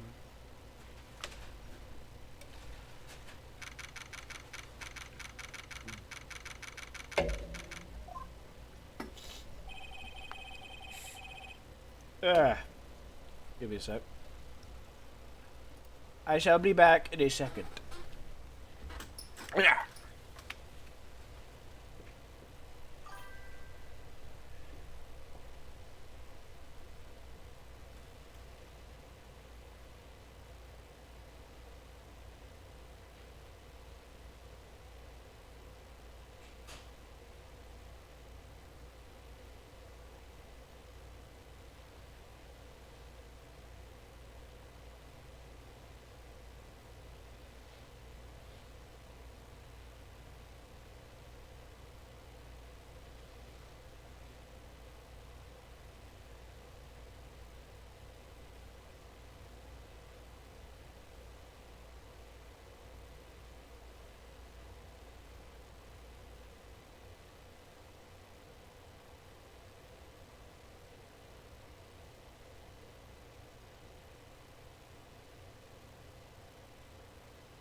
bonk, bada bonk. Alright. I can't believe it's only been a day since the first trial. Apparently there's no other detective in the world than Gumshoe. True. My trial begins tomorrow. White's going to set a trap for me. And the prosecution will be in on it, of course. Edgeworth included. An attorney was assigned to me by the state yesterday. I refused. I had an idea. Wright? Mr. Wright! Oh, Maya. Great, they let you out of detention. Just now, yes, it's all thanks to you. Ha, now I'm afraid we've switched places. What? You mean you... I explained what happened to Maya. I don't believe it. How many people does that man need to destroy before he's satisfied? My mother, my sister, and now you? This has gone too far. Mr. Wright, please tell me, is there anything I can do? Well... Help me break out of here! Right, okay, listen up. I want you to help me break out of here. You mean a jailbreak? Yeah, tonight's our only chance. Alright. Huh? Oh, I'd better go get a hacksaw while the stores are still open. Oh, and a rope ladder, and a getaway car. Can you drive? Wait. What? I'm kidding. It was a joke. By the way, how rich is Edgeworth? Fucking rich. I know that at least. No way. No, really, I was kidding, but thanks. It's good to know you're on my side. There really isn't anything you can do for me anyway. But I can't just sit here and do nothing. I've got to give that man a piece of my mind. Just a piece? Okay. Then come to the trial tomorrow. Okay, I'll be there. I'll show them a thing or two. Good for you, Maya. Times may change, yet with crime, it's the same old story. In fact, it's gotten worse. Lengthy court proceedings are no longer realistic. Beginning a few years ago, a limit of 3 days was put on initial court trials. Almost all finish in a day, most of the guilty verdict. I never thought I would end up in the defendant's chair myself for this case, with the true culprit appearing as the star witness. This is it. Tomorrow, it's me or him. Okay, on to the last little bit. We are 3 hours in. 3 hours, 3 minutes. Save your progress? Fuck yeah, I will. What happened to the F6 key on this keyboard? September 9th. Well, I guess this is it. Yeah. One way or another, this case gets decided today. Ah, Phoenix, look! Ah! It's Edgeworth! Prosecutor Edgeworth? I received a call from Chief Prosecutor's office yesterday. I was told that whatever Mr. White says today will be the absolute truth, no matter how you try to attack his testimony. If I raise an objection, I have it on good faith that the judge will listen to me. What does White have the judge in his pocket too? So you're saying I'm going to be guilty. End of story. I will do anything to get my verdict, Mr. Wright. Anything. Well, why? Why? How can you torment an innocent person like this? Innocent? How can we know that? The guilty will always lie to avoid being found out. There's no way to tell who is guilty and who is innocent. All that I can hope to do is get every defendant declared guilty. So I make that my policy. Edgeworth, you've changed. Phoenix, you know him? Don't expect any special treatment, Phoenix Wright. Phoenix? Well, court will be starting soon. What? But wait! Your defense attorney isn't even here yet. They're not. I'll be defending myself. What? Okay, let's do this.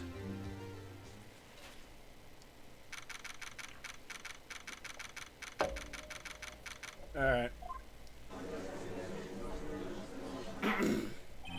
Court is now in session for the trial of Mr. Phoenix Wright. The prosecution is ready, Your Honor. The defense is ready, Your Honor. Mr. Wright, are you sure you're up to doing this? Yes, Your Honor, I'll be defending myself. Understood. Very well, Mr. Edgeworth. Your opening statement, please. As the details of the event are already quite clear to the court, today we will hear the testimony of a witness to the defendant's crime. I see. The prosecution may call its witness. That went far too smoothly. Why didn't the judge ask Edgeworth why his witness didn't testify before? It's like he already knows why. If anyone's going to raise an objection about this, I suppose it's me. Mr. Edgeworth, you owe an explanation to the court. Why didn't this witness testify in the trial against Miss Maya Fey? I'm ever so sorry. Mr. White is a busy man, and besides, at the time, I thought Miss May's opinion was all that would be needed. Again, my sincerest apologies to the court. Excellent, Mr. Edgeworth. I appreciate your demeanor. Great. He gets to show off, and I get nowhere. I would like to call Mr. Red White to the stand. Look at this dick-ass dingus McBingus. Please state your full name. You wish to know the title of my personage? Your name? Yes, that is what I said. Oh dear, do my locutions confuse? Name! These two are great together. My name is Red White, but my friends call me Blanco Ninka Nino, Which is Spanish for white boy. I am the CEO, or to use a more common term, the president of Blue Corp. Did you know the victim, Miss Mia Fey? That would be a negatory. No, I did not. You were at the Gatewater Hotel the night of the murder. Correct. And you witnessed the murder from there? More like you have no friends. Jesus Christ, dude. Why tell you what you already know? Very well, Mr. Wright. You may begin your testimony. If I can't rip this guy's testimony apart, I'm done for. Why do I always feel like it's the end of the world and I'm the last man standing? Oh. I hope you have made your peace with God, Mr. Lawyer. Let him have it, Phoenix. Alright. Time to get questioning this twink fuck. Let's see. It was about 9, I believe. I was quietly perusifying. That's reading to you. Some papers by the window. When I heard a bedlam coming from outside. Surprised, I turned to look at the building across the way. It was then I saw him, a spiky-haired man, attacking a woman with long hair. Needless to say, that man was none other than you, Mr. Lawyer. I called Miss May over at once. She, too, was flabbergasted, of course.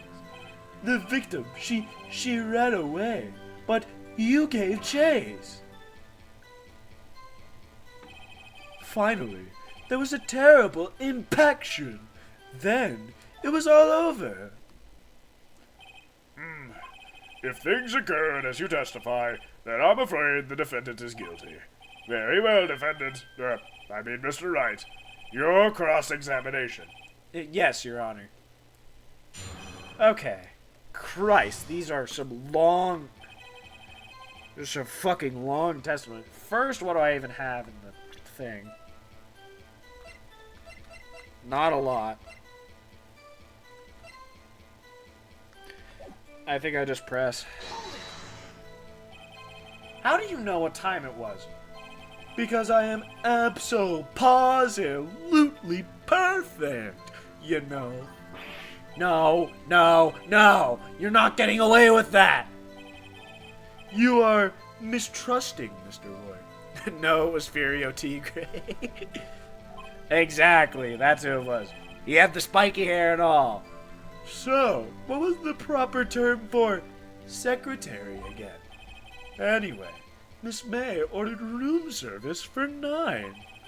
It happened soon after the room service arrived. That's what Miss May said, too. Press further.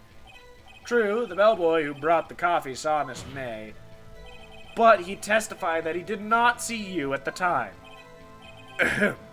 This is your concern? Silly lawyer. Miss May received the coffee outside the room. Of course he did not see me.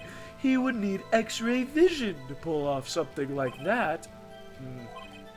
Tell us, what were you doing at the time? Hold it. By window, you mean the one directly across from Fay & Co. law offices. Correct. That is the only window you see. And there you were reading papers? Correct. The Gatewater is a businessman's hotel, and I am a busy man who had business to do. Like murder. Alright. I think you press him on the statement where he says she ran away but you gave chase. We'll do that. All that. Can you be a little more detailed about that? Oh, yeah, that's right, because he says she, ran to the left, and you're like, she said she ran to the right. I remember now. I think it's worth knowing exactly what happened. Of course. Comprende. I understand. The victim was attacked by you and ran to the left. Yep, that's exactly what it is. You gave chase and struck her down. Are you sure? As you know, I am always absolutely perfect. Perhaps you can change your testimony to reflect this new detail. Alright. Yeah, you are donezo, Mr. White. Wait right there. Mr. White, you've dug your own grave. What is this? You said the victim ran to the left, but that directly contradicts Miss May's testimony. She clearly stated that the victim ran right. Oh, it is simple. You have misheard her. I think not. Look at the floor plans. The killer was here, and the victim here. If the victim ran to the left as you claim she did, she would have been running directly away from the door. She would have been running into a dead end. Don't you find that odd? Very strange. I did see her run to the left. I did. Phoenix, look at his face. I don't think he's lying about this one. True. Maybe he really did see the victim run left. So, he did witness the killing? Wait a second. Mr. Wright? Yes, Your Honor. Miss May says right, and Mr. White says left. Can you explain this contradiction to the court? Both are right. Both witnesses are telling the truth, for once. Ha! I doubt it. Rather, that does not clear up the contradiction. There is one scenario that would explain their conflicting accounts. What? Obviously, the witness was not viewing the crime from the hotel. Mr. Wright, what do you mean? Yes, what do you mean he was not viewing the crime from the hotel? If he was not in the hotel, where could he have been? In the law offices of Fay & Co., of course. More specifically, he was standing here. It's one of these fucking things. Time to show the court where Mr. White was standing. Right at the killer spot. This is where he was. Look, when the victim ran for the door, if he was watching from this point, to him it would appear that she had ran to the left. Please, this is no time for jokes and ill taste. That is where the killer was standing. Order! I will have order! Anyone disturbing the order of this courtroom will be held in contempt. Mr. Wright, what are you suggesting? Rapscallion. The postulations of the defense are a distortion of the truth, Your Honor. That's quite the fancy word, Edgeworth. Indeed, they do seem a bit far-fetched. Oh, you provide us with so much entertainment, Mr. Lawyer. What now? He's laughing! The hilarity of the moment made me remember something.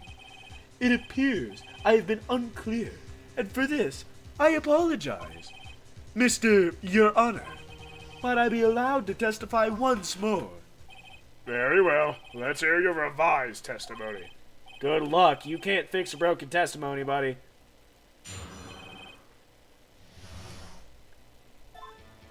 Miss May's testimony was correct, as was mine. When you assaulted the girl, she first ran to the left, and then you hit her, savagely. That is what I saw. Next, with the last of her strength, she ran to the right. You chased her and delivered the final blow. That is what Miss May saw. You see, you hit her twice. Don't you remember, Mr. Lawyer? That does seem to make sense. Will you be examining the witness's testimony? You bet I will. I mean, yes, Your Honor. Okay, this one's a pretty obvious one. I am almost certain I know it.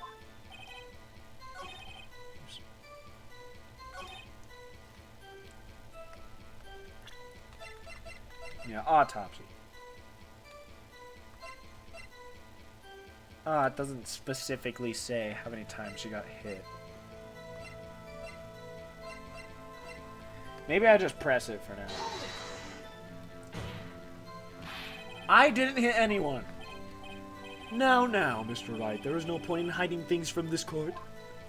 I'm not hiding anything.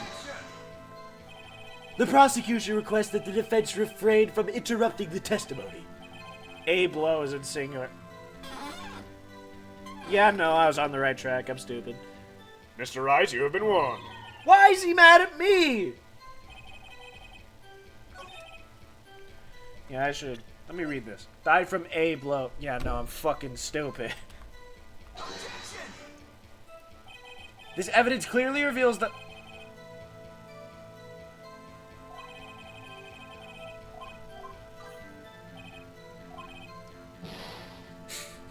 Oops. Fucking hell. Then you hit her savagely, that's what I saw. Was that the one... Yeah, this was the one that I first pressed. Yeah. I think it's this one. Yeah, there we go. Mr. White, the victim died from a single blow. Ah! What do you have to say to that? Now's my chance to hit him where it counts. Mr. White, wasn't it you who told this court you were abso-positively perfect?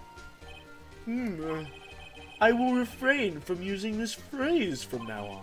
Your Honor, if you could ask the witness for a new testimony. The witness is obviously confused, Your Honor. I would like to request a 10-minute break. No. Yes, quite. The witness is confused because he's lying. I emphatically request that there be no break, Your Honor. Yeah, we want justice. Don't let it get away. You could say they want justice for all.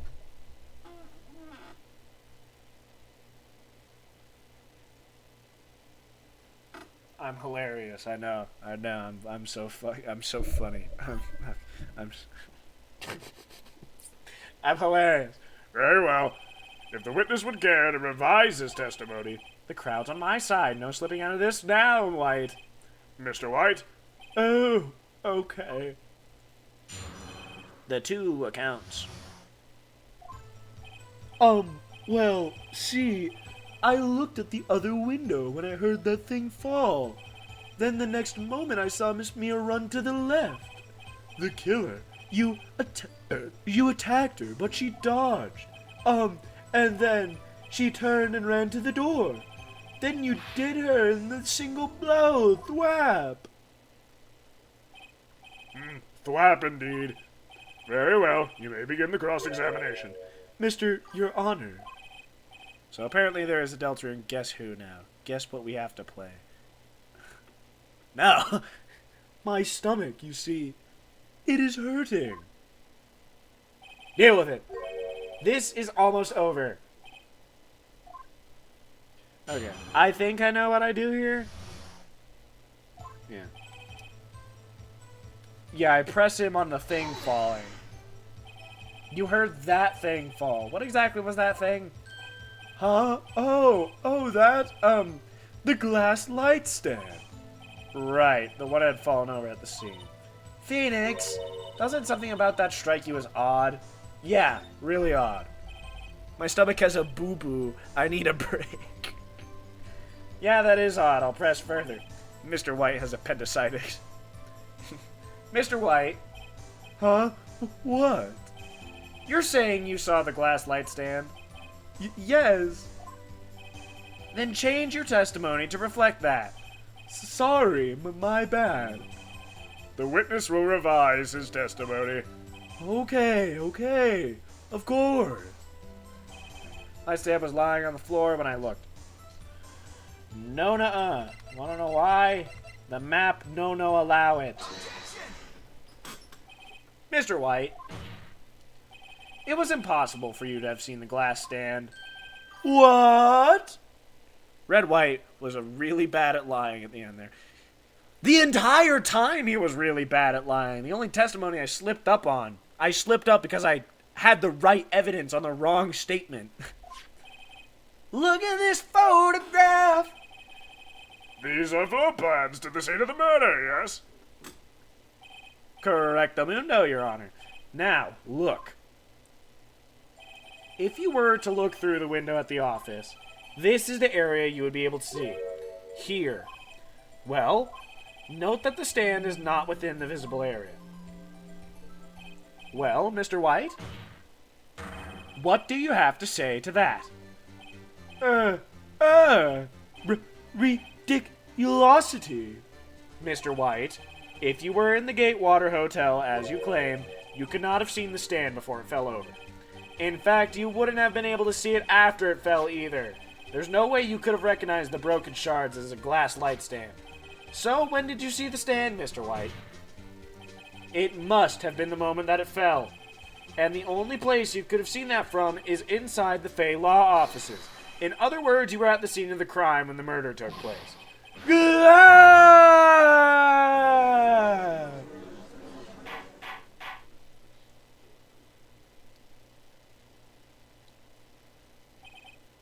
Mr. White? Mr. White, you did it, didn't you? Your Honor, I, Miss Mia. Looks like we're about to get our verdict. That's far enough, Phoenix Wright. What? I forgot about Edgeworth. Mr. White, I think the time has come. Shouldn't you confess your crime now, What? I said you should confess your crime. Ergo, confess that you placed the wiretap. The wiretap? Order! Mr. Edgeworth, explain to the court what you mean by this. Distinguished members of the court, Mr. White is slightly confused. Allow me to explain. I really don't like the way this is headed. As you know, Mr. White is the CEO of Blue Corp. He ordered his secretary, Miss April May, to tap the law offices of Miss Fay. What does that have to do? Your Honor, the question is, when was the wiretap placed in the office and by who? No, you wouldn't. Mr. White, in order to place the wiretap, you entered Miss Fay's office. Am I correct? Correct. You are most correct, Miles. Give me a break. Yes, in order to place the wiretap, I breached the Fay & Co. law offices. This is when I saw that accursed light stand. Now I'm confused. Please explain to the court what all this means, Mr. Edgeworth. Gladly, Your Honor. Mr. Phoenix Wright has made his position quite clear. He has determined that Mr. White knew the glass stand was in the office. he has showed that there was only one time Mr. White, could have seen the stand, at the very moment of the murder. Thus, Mr. Wright would like you to believe that Mr. White was the murderer. I see. Mr. Wright and Mr. White both at the same time is fucking me up. However, it is a fact that Mr. White had been at the office well before the murder took place, when he went to place the wiretap. He could have seen the glass light stand then. Ergo, Mr. Phoenix Wright's theory is revealed for the baseless conjecture it is. Mr. White, you will testify to the court about this wiretapping. Leave it to me. I feel faint. Okay, I think this is a press all. It was the beginning of September, the week before the murder. I had entered the Encore law offices. Of course, I had done so to place the wiretap. That is when I saw this glass light stand. So, you saw the stand before the night of the incident. And this is how you were able to identify what had fallen over, by the sound? Correct. That is right. I see. Very well, Mr. Wright, you may cross-examine. What am I supposed to do now? Good luck, Phoenix. Yeah, no, I think I'm just supposed to press it all. Do you have proof? What do you mean, do you have proof, you fucking idiot? Miss April May knew the details of Miss Faye's phone conversation. This proves that the wiretap was placed before the murder. Huh, right. Idiot. Was it really you that went into the office? No. Or was it Miss May? Unidentified fingerprints, several days old, were found in the Fay & Co. law offices. They were obviously Mr. White's. And if I know Edgeworth, he's already run a check on those prints. Now, Mr. White, tell us why you went to the Fay & Co. law offices. Why did you tap Mia's phone? This has no bearing on the current case, Your Honor. Blue Corp is a detective agency of sorts. We have a responsibility to protect client confidentiality. This fuckface. Why did you notice something as What is that word? Fuck it. The light stand was made entirely out of glass. It was quite stylish, so I guess it made a lasting impression on me. Such a beauticious thing deserves attention, does it not? That is all. Damn it! There's nothing there for me to press him on. Well, maybe he's rattled enough I could bluff something out of him. What do I do? Uh-oh, don't tell me I've run out of ammo. Tisk tisk. I'm afraid that is as far as you go, Mr. Wright. The time has come for you to admit your defeat. You fought honorably. No more. I can't take this anymore. Mr. Wright, are you giving up? Yes, Your Honor. Phoenix! Phoenix, over here! I know that voice. Mia! Never give up, Phoenix.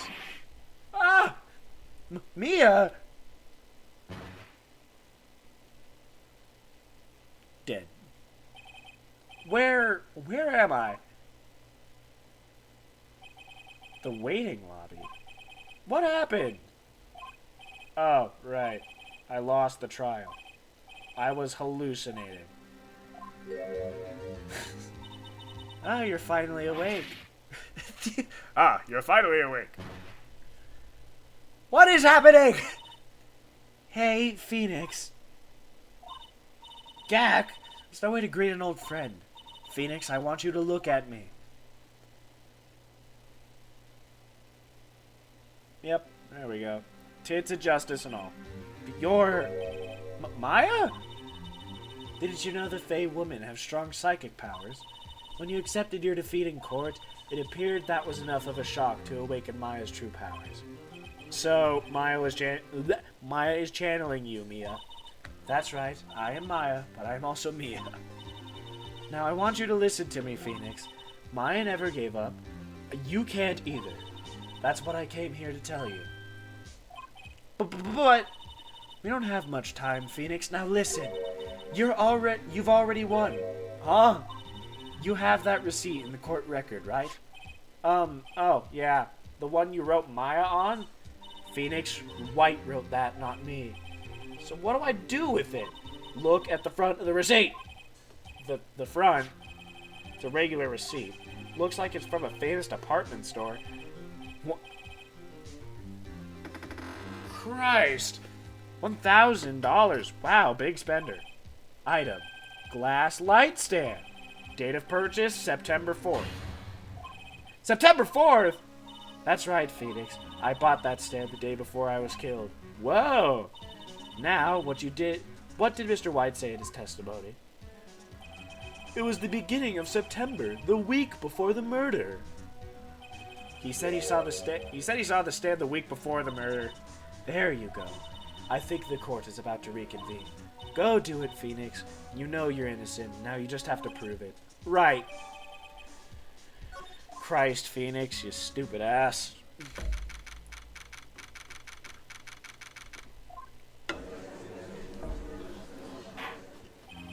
Court will now reconvene for the trial of Mr. Phoenix Wright. Is the defendant rather... Are you alright, Mr. Wright? Yes, sorry, Your Honor. I'm fine now. Then let's start where you left off. Your Honor, there is nothing to go back to. The cross-examination of Mr. White is finished. All that is required now is for you to pass judgment on the defendant Phoenix Wright. Your Honor, please give me one more chance. I promise you this is the last time I'll ask you. But, as Mr. Edgeworth has noted, the trial is more or less finished. Mr. Edgeworth, do you have an opinion on this matter? I say let us give Mr. Phoenix Wright his last chance. Very well. You may begin your cross-examination. He's back. Okay.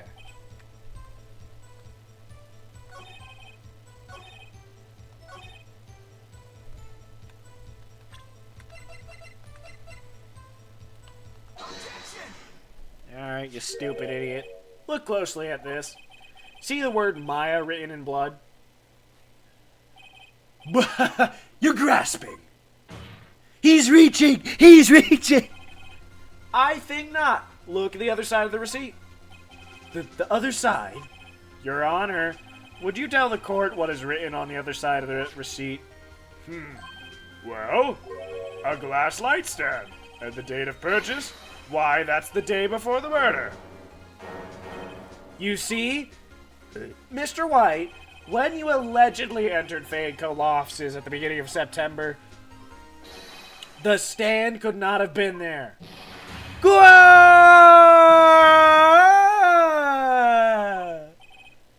Well, Mr. White, can't get out of this one, can you?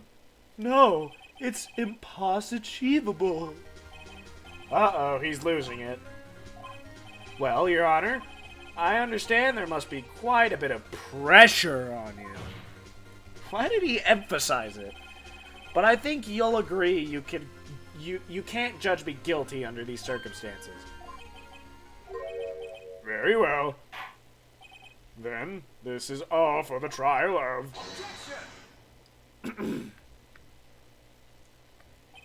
Not so fast, Phoenix Wright.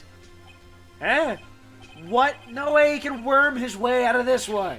Oh, wait, I forgot. It's Edgeworth. There is a certain thread of logic to the defendant's claims. However, there is no concrete proof that Phoenix Wright is innocent. Ergo, I would like to request one more day before Phoenix Wright is granted his freedom. I need time to make one more inquiry into this matter. Another inquiry? This isn't going to be another one of those updated autopsy reports. This guy just makes up evidence as he pleases. This is bad. Object! Mr. White's guilt is obvious. There is no need to prolong this trial any further. Well, Mr. Edgeworth? If anyone is going to call Mr. White to trial, it would be me, the prosecution. I need a day to ascertain whether these new claims have any basis in factual evidence. I see. Objection denied. What? The completion of the trial of Mr. Phoenix Wright will be postponed until tomorrow. No, there's no telling what will happen if I can't end this now. Edgeworth is sure to come up with, or just make up something. And after Mia showed up to help me and all. Your Honor, may I go home? Of course, thank you for your time. Bah! The witness will stay. Mia! Phoenix, read this note out loud. Mia, what is this? List of people's names in Mia's handwriting. Your Honor, if I may. You're quite persistent today, Mr. Wright. You bet I am! My life is riding on this one! I have some... That is not Phoenix. Or that is not the judge. I have something I would like to read to the court.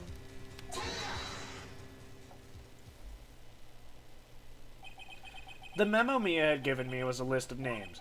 Many of them sounded strangely familiar. People in finance, famous celebrities. That's when it happened. Stop! Desist! Hold! Please stop! Make him stop!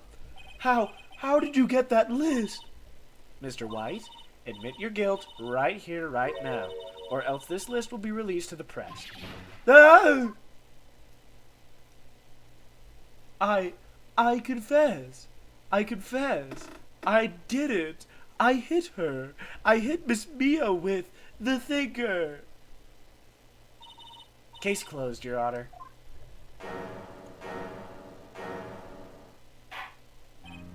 Well, I see no reason to continue this trial.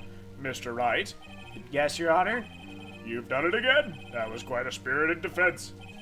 Yes, Your Honor. I guess you could say that. If only you knew how spirited it was.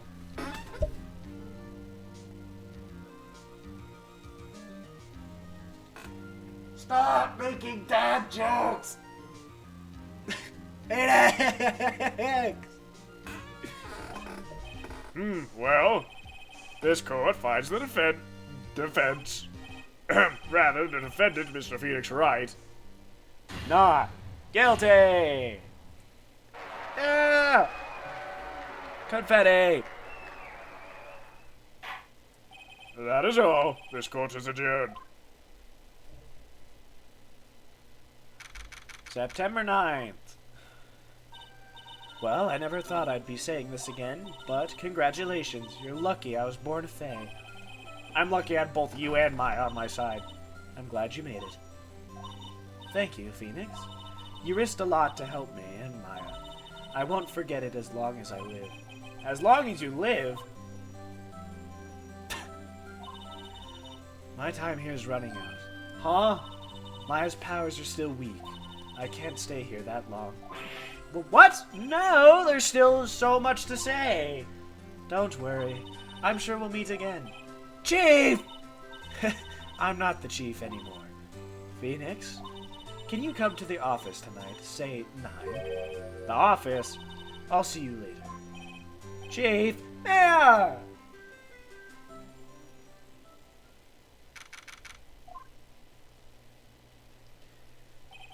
Being here, it's hard not to think about that night. You came! Mia. I was kind of worried you might not. Huh? Of course I came. Well then, I'm pretty hungry. How about a burger? Mia? You should see your face. Mia! What are you talking about? It's me, Maya. Maya? Well, what? Did I look like my sister? Look like you were her! I might be able to use that. Oh, Phoenix, go to the store and buy me lunch, would you? Maya, why are you here? Because of this. See, Mia wrote me a letter. Take care of Phoenix for me. Take care of, huh? She means the office, this office. Someone has to help with the new Wright & Co. law offices, right? And who better but me, Maya Fey, reporting for duty. Wait, no, on second thought, let's make this casual. Yo, Nick, Maya here, ready to get down to business. You don't mind me calling you Nick, do you? It's a great name. Mia said that's what your friend Larry calls you. Nick? You know what this means. We're partners. You know, when I think about it, it is Maya's fault I'm here now. Jesus Christ. But if it wasn't for her, I'd probably be in jail. Right in co-law offices. It's got a good ring to it. Yeah. Thanks, Maya. Why does he look so flabbergasted? So stupid looking. Good luck, Phoenix. I'll always be here, watching. That's creepy. Right, okay, Nick, let's do it. Huh? Do what? Burgers, dummy, burgers. There's a great burger joint just down the street. Come on, time's a-wasting. Okay, wait up. Alright, ladies and gents. We finished case 1-2. Yes, I would love to save my progress.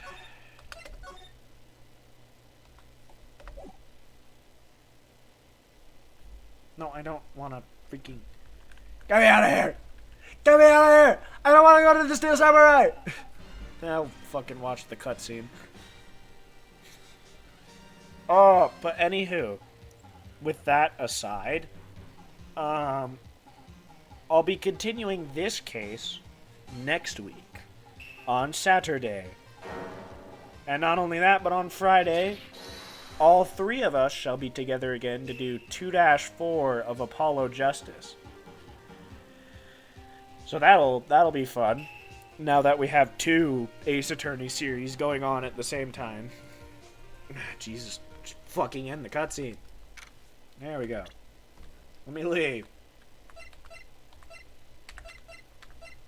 Can I not leave?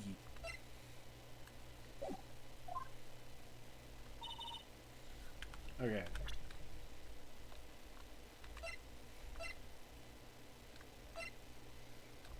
I cannot leave. Oh, I can. The J button.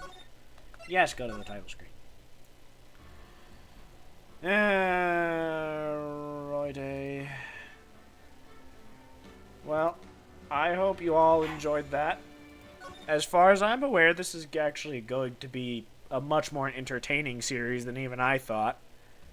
But yeah, like I said, look forward to Friday for 4-1 with all three of us, and Saturday to watch my stupid ass go through 1-3. I will see all of you later. Bye-bye.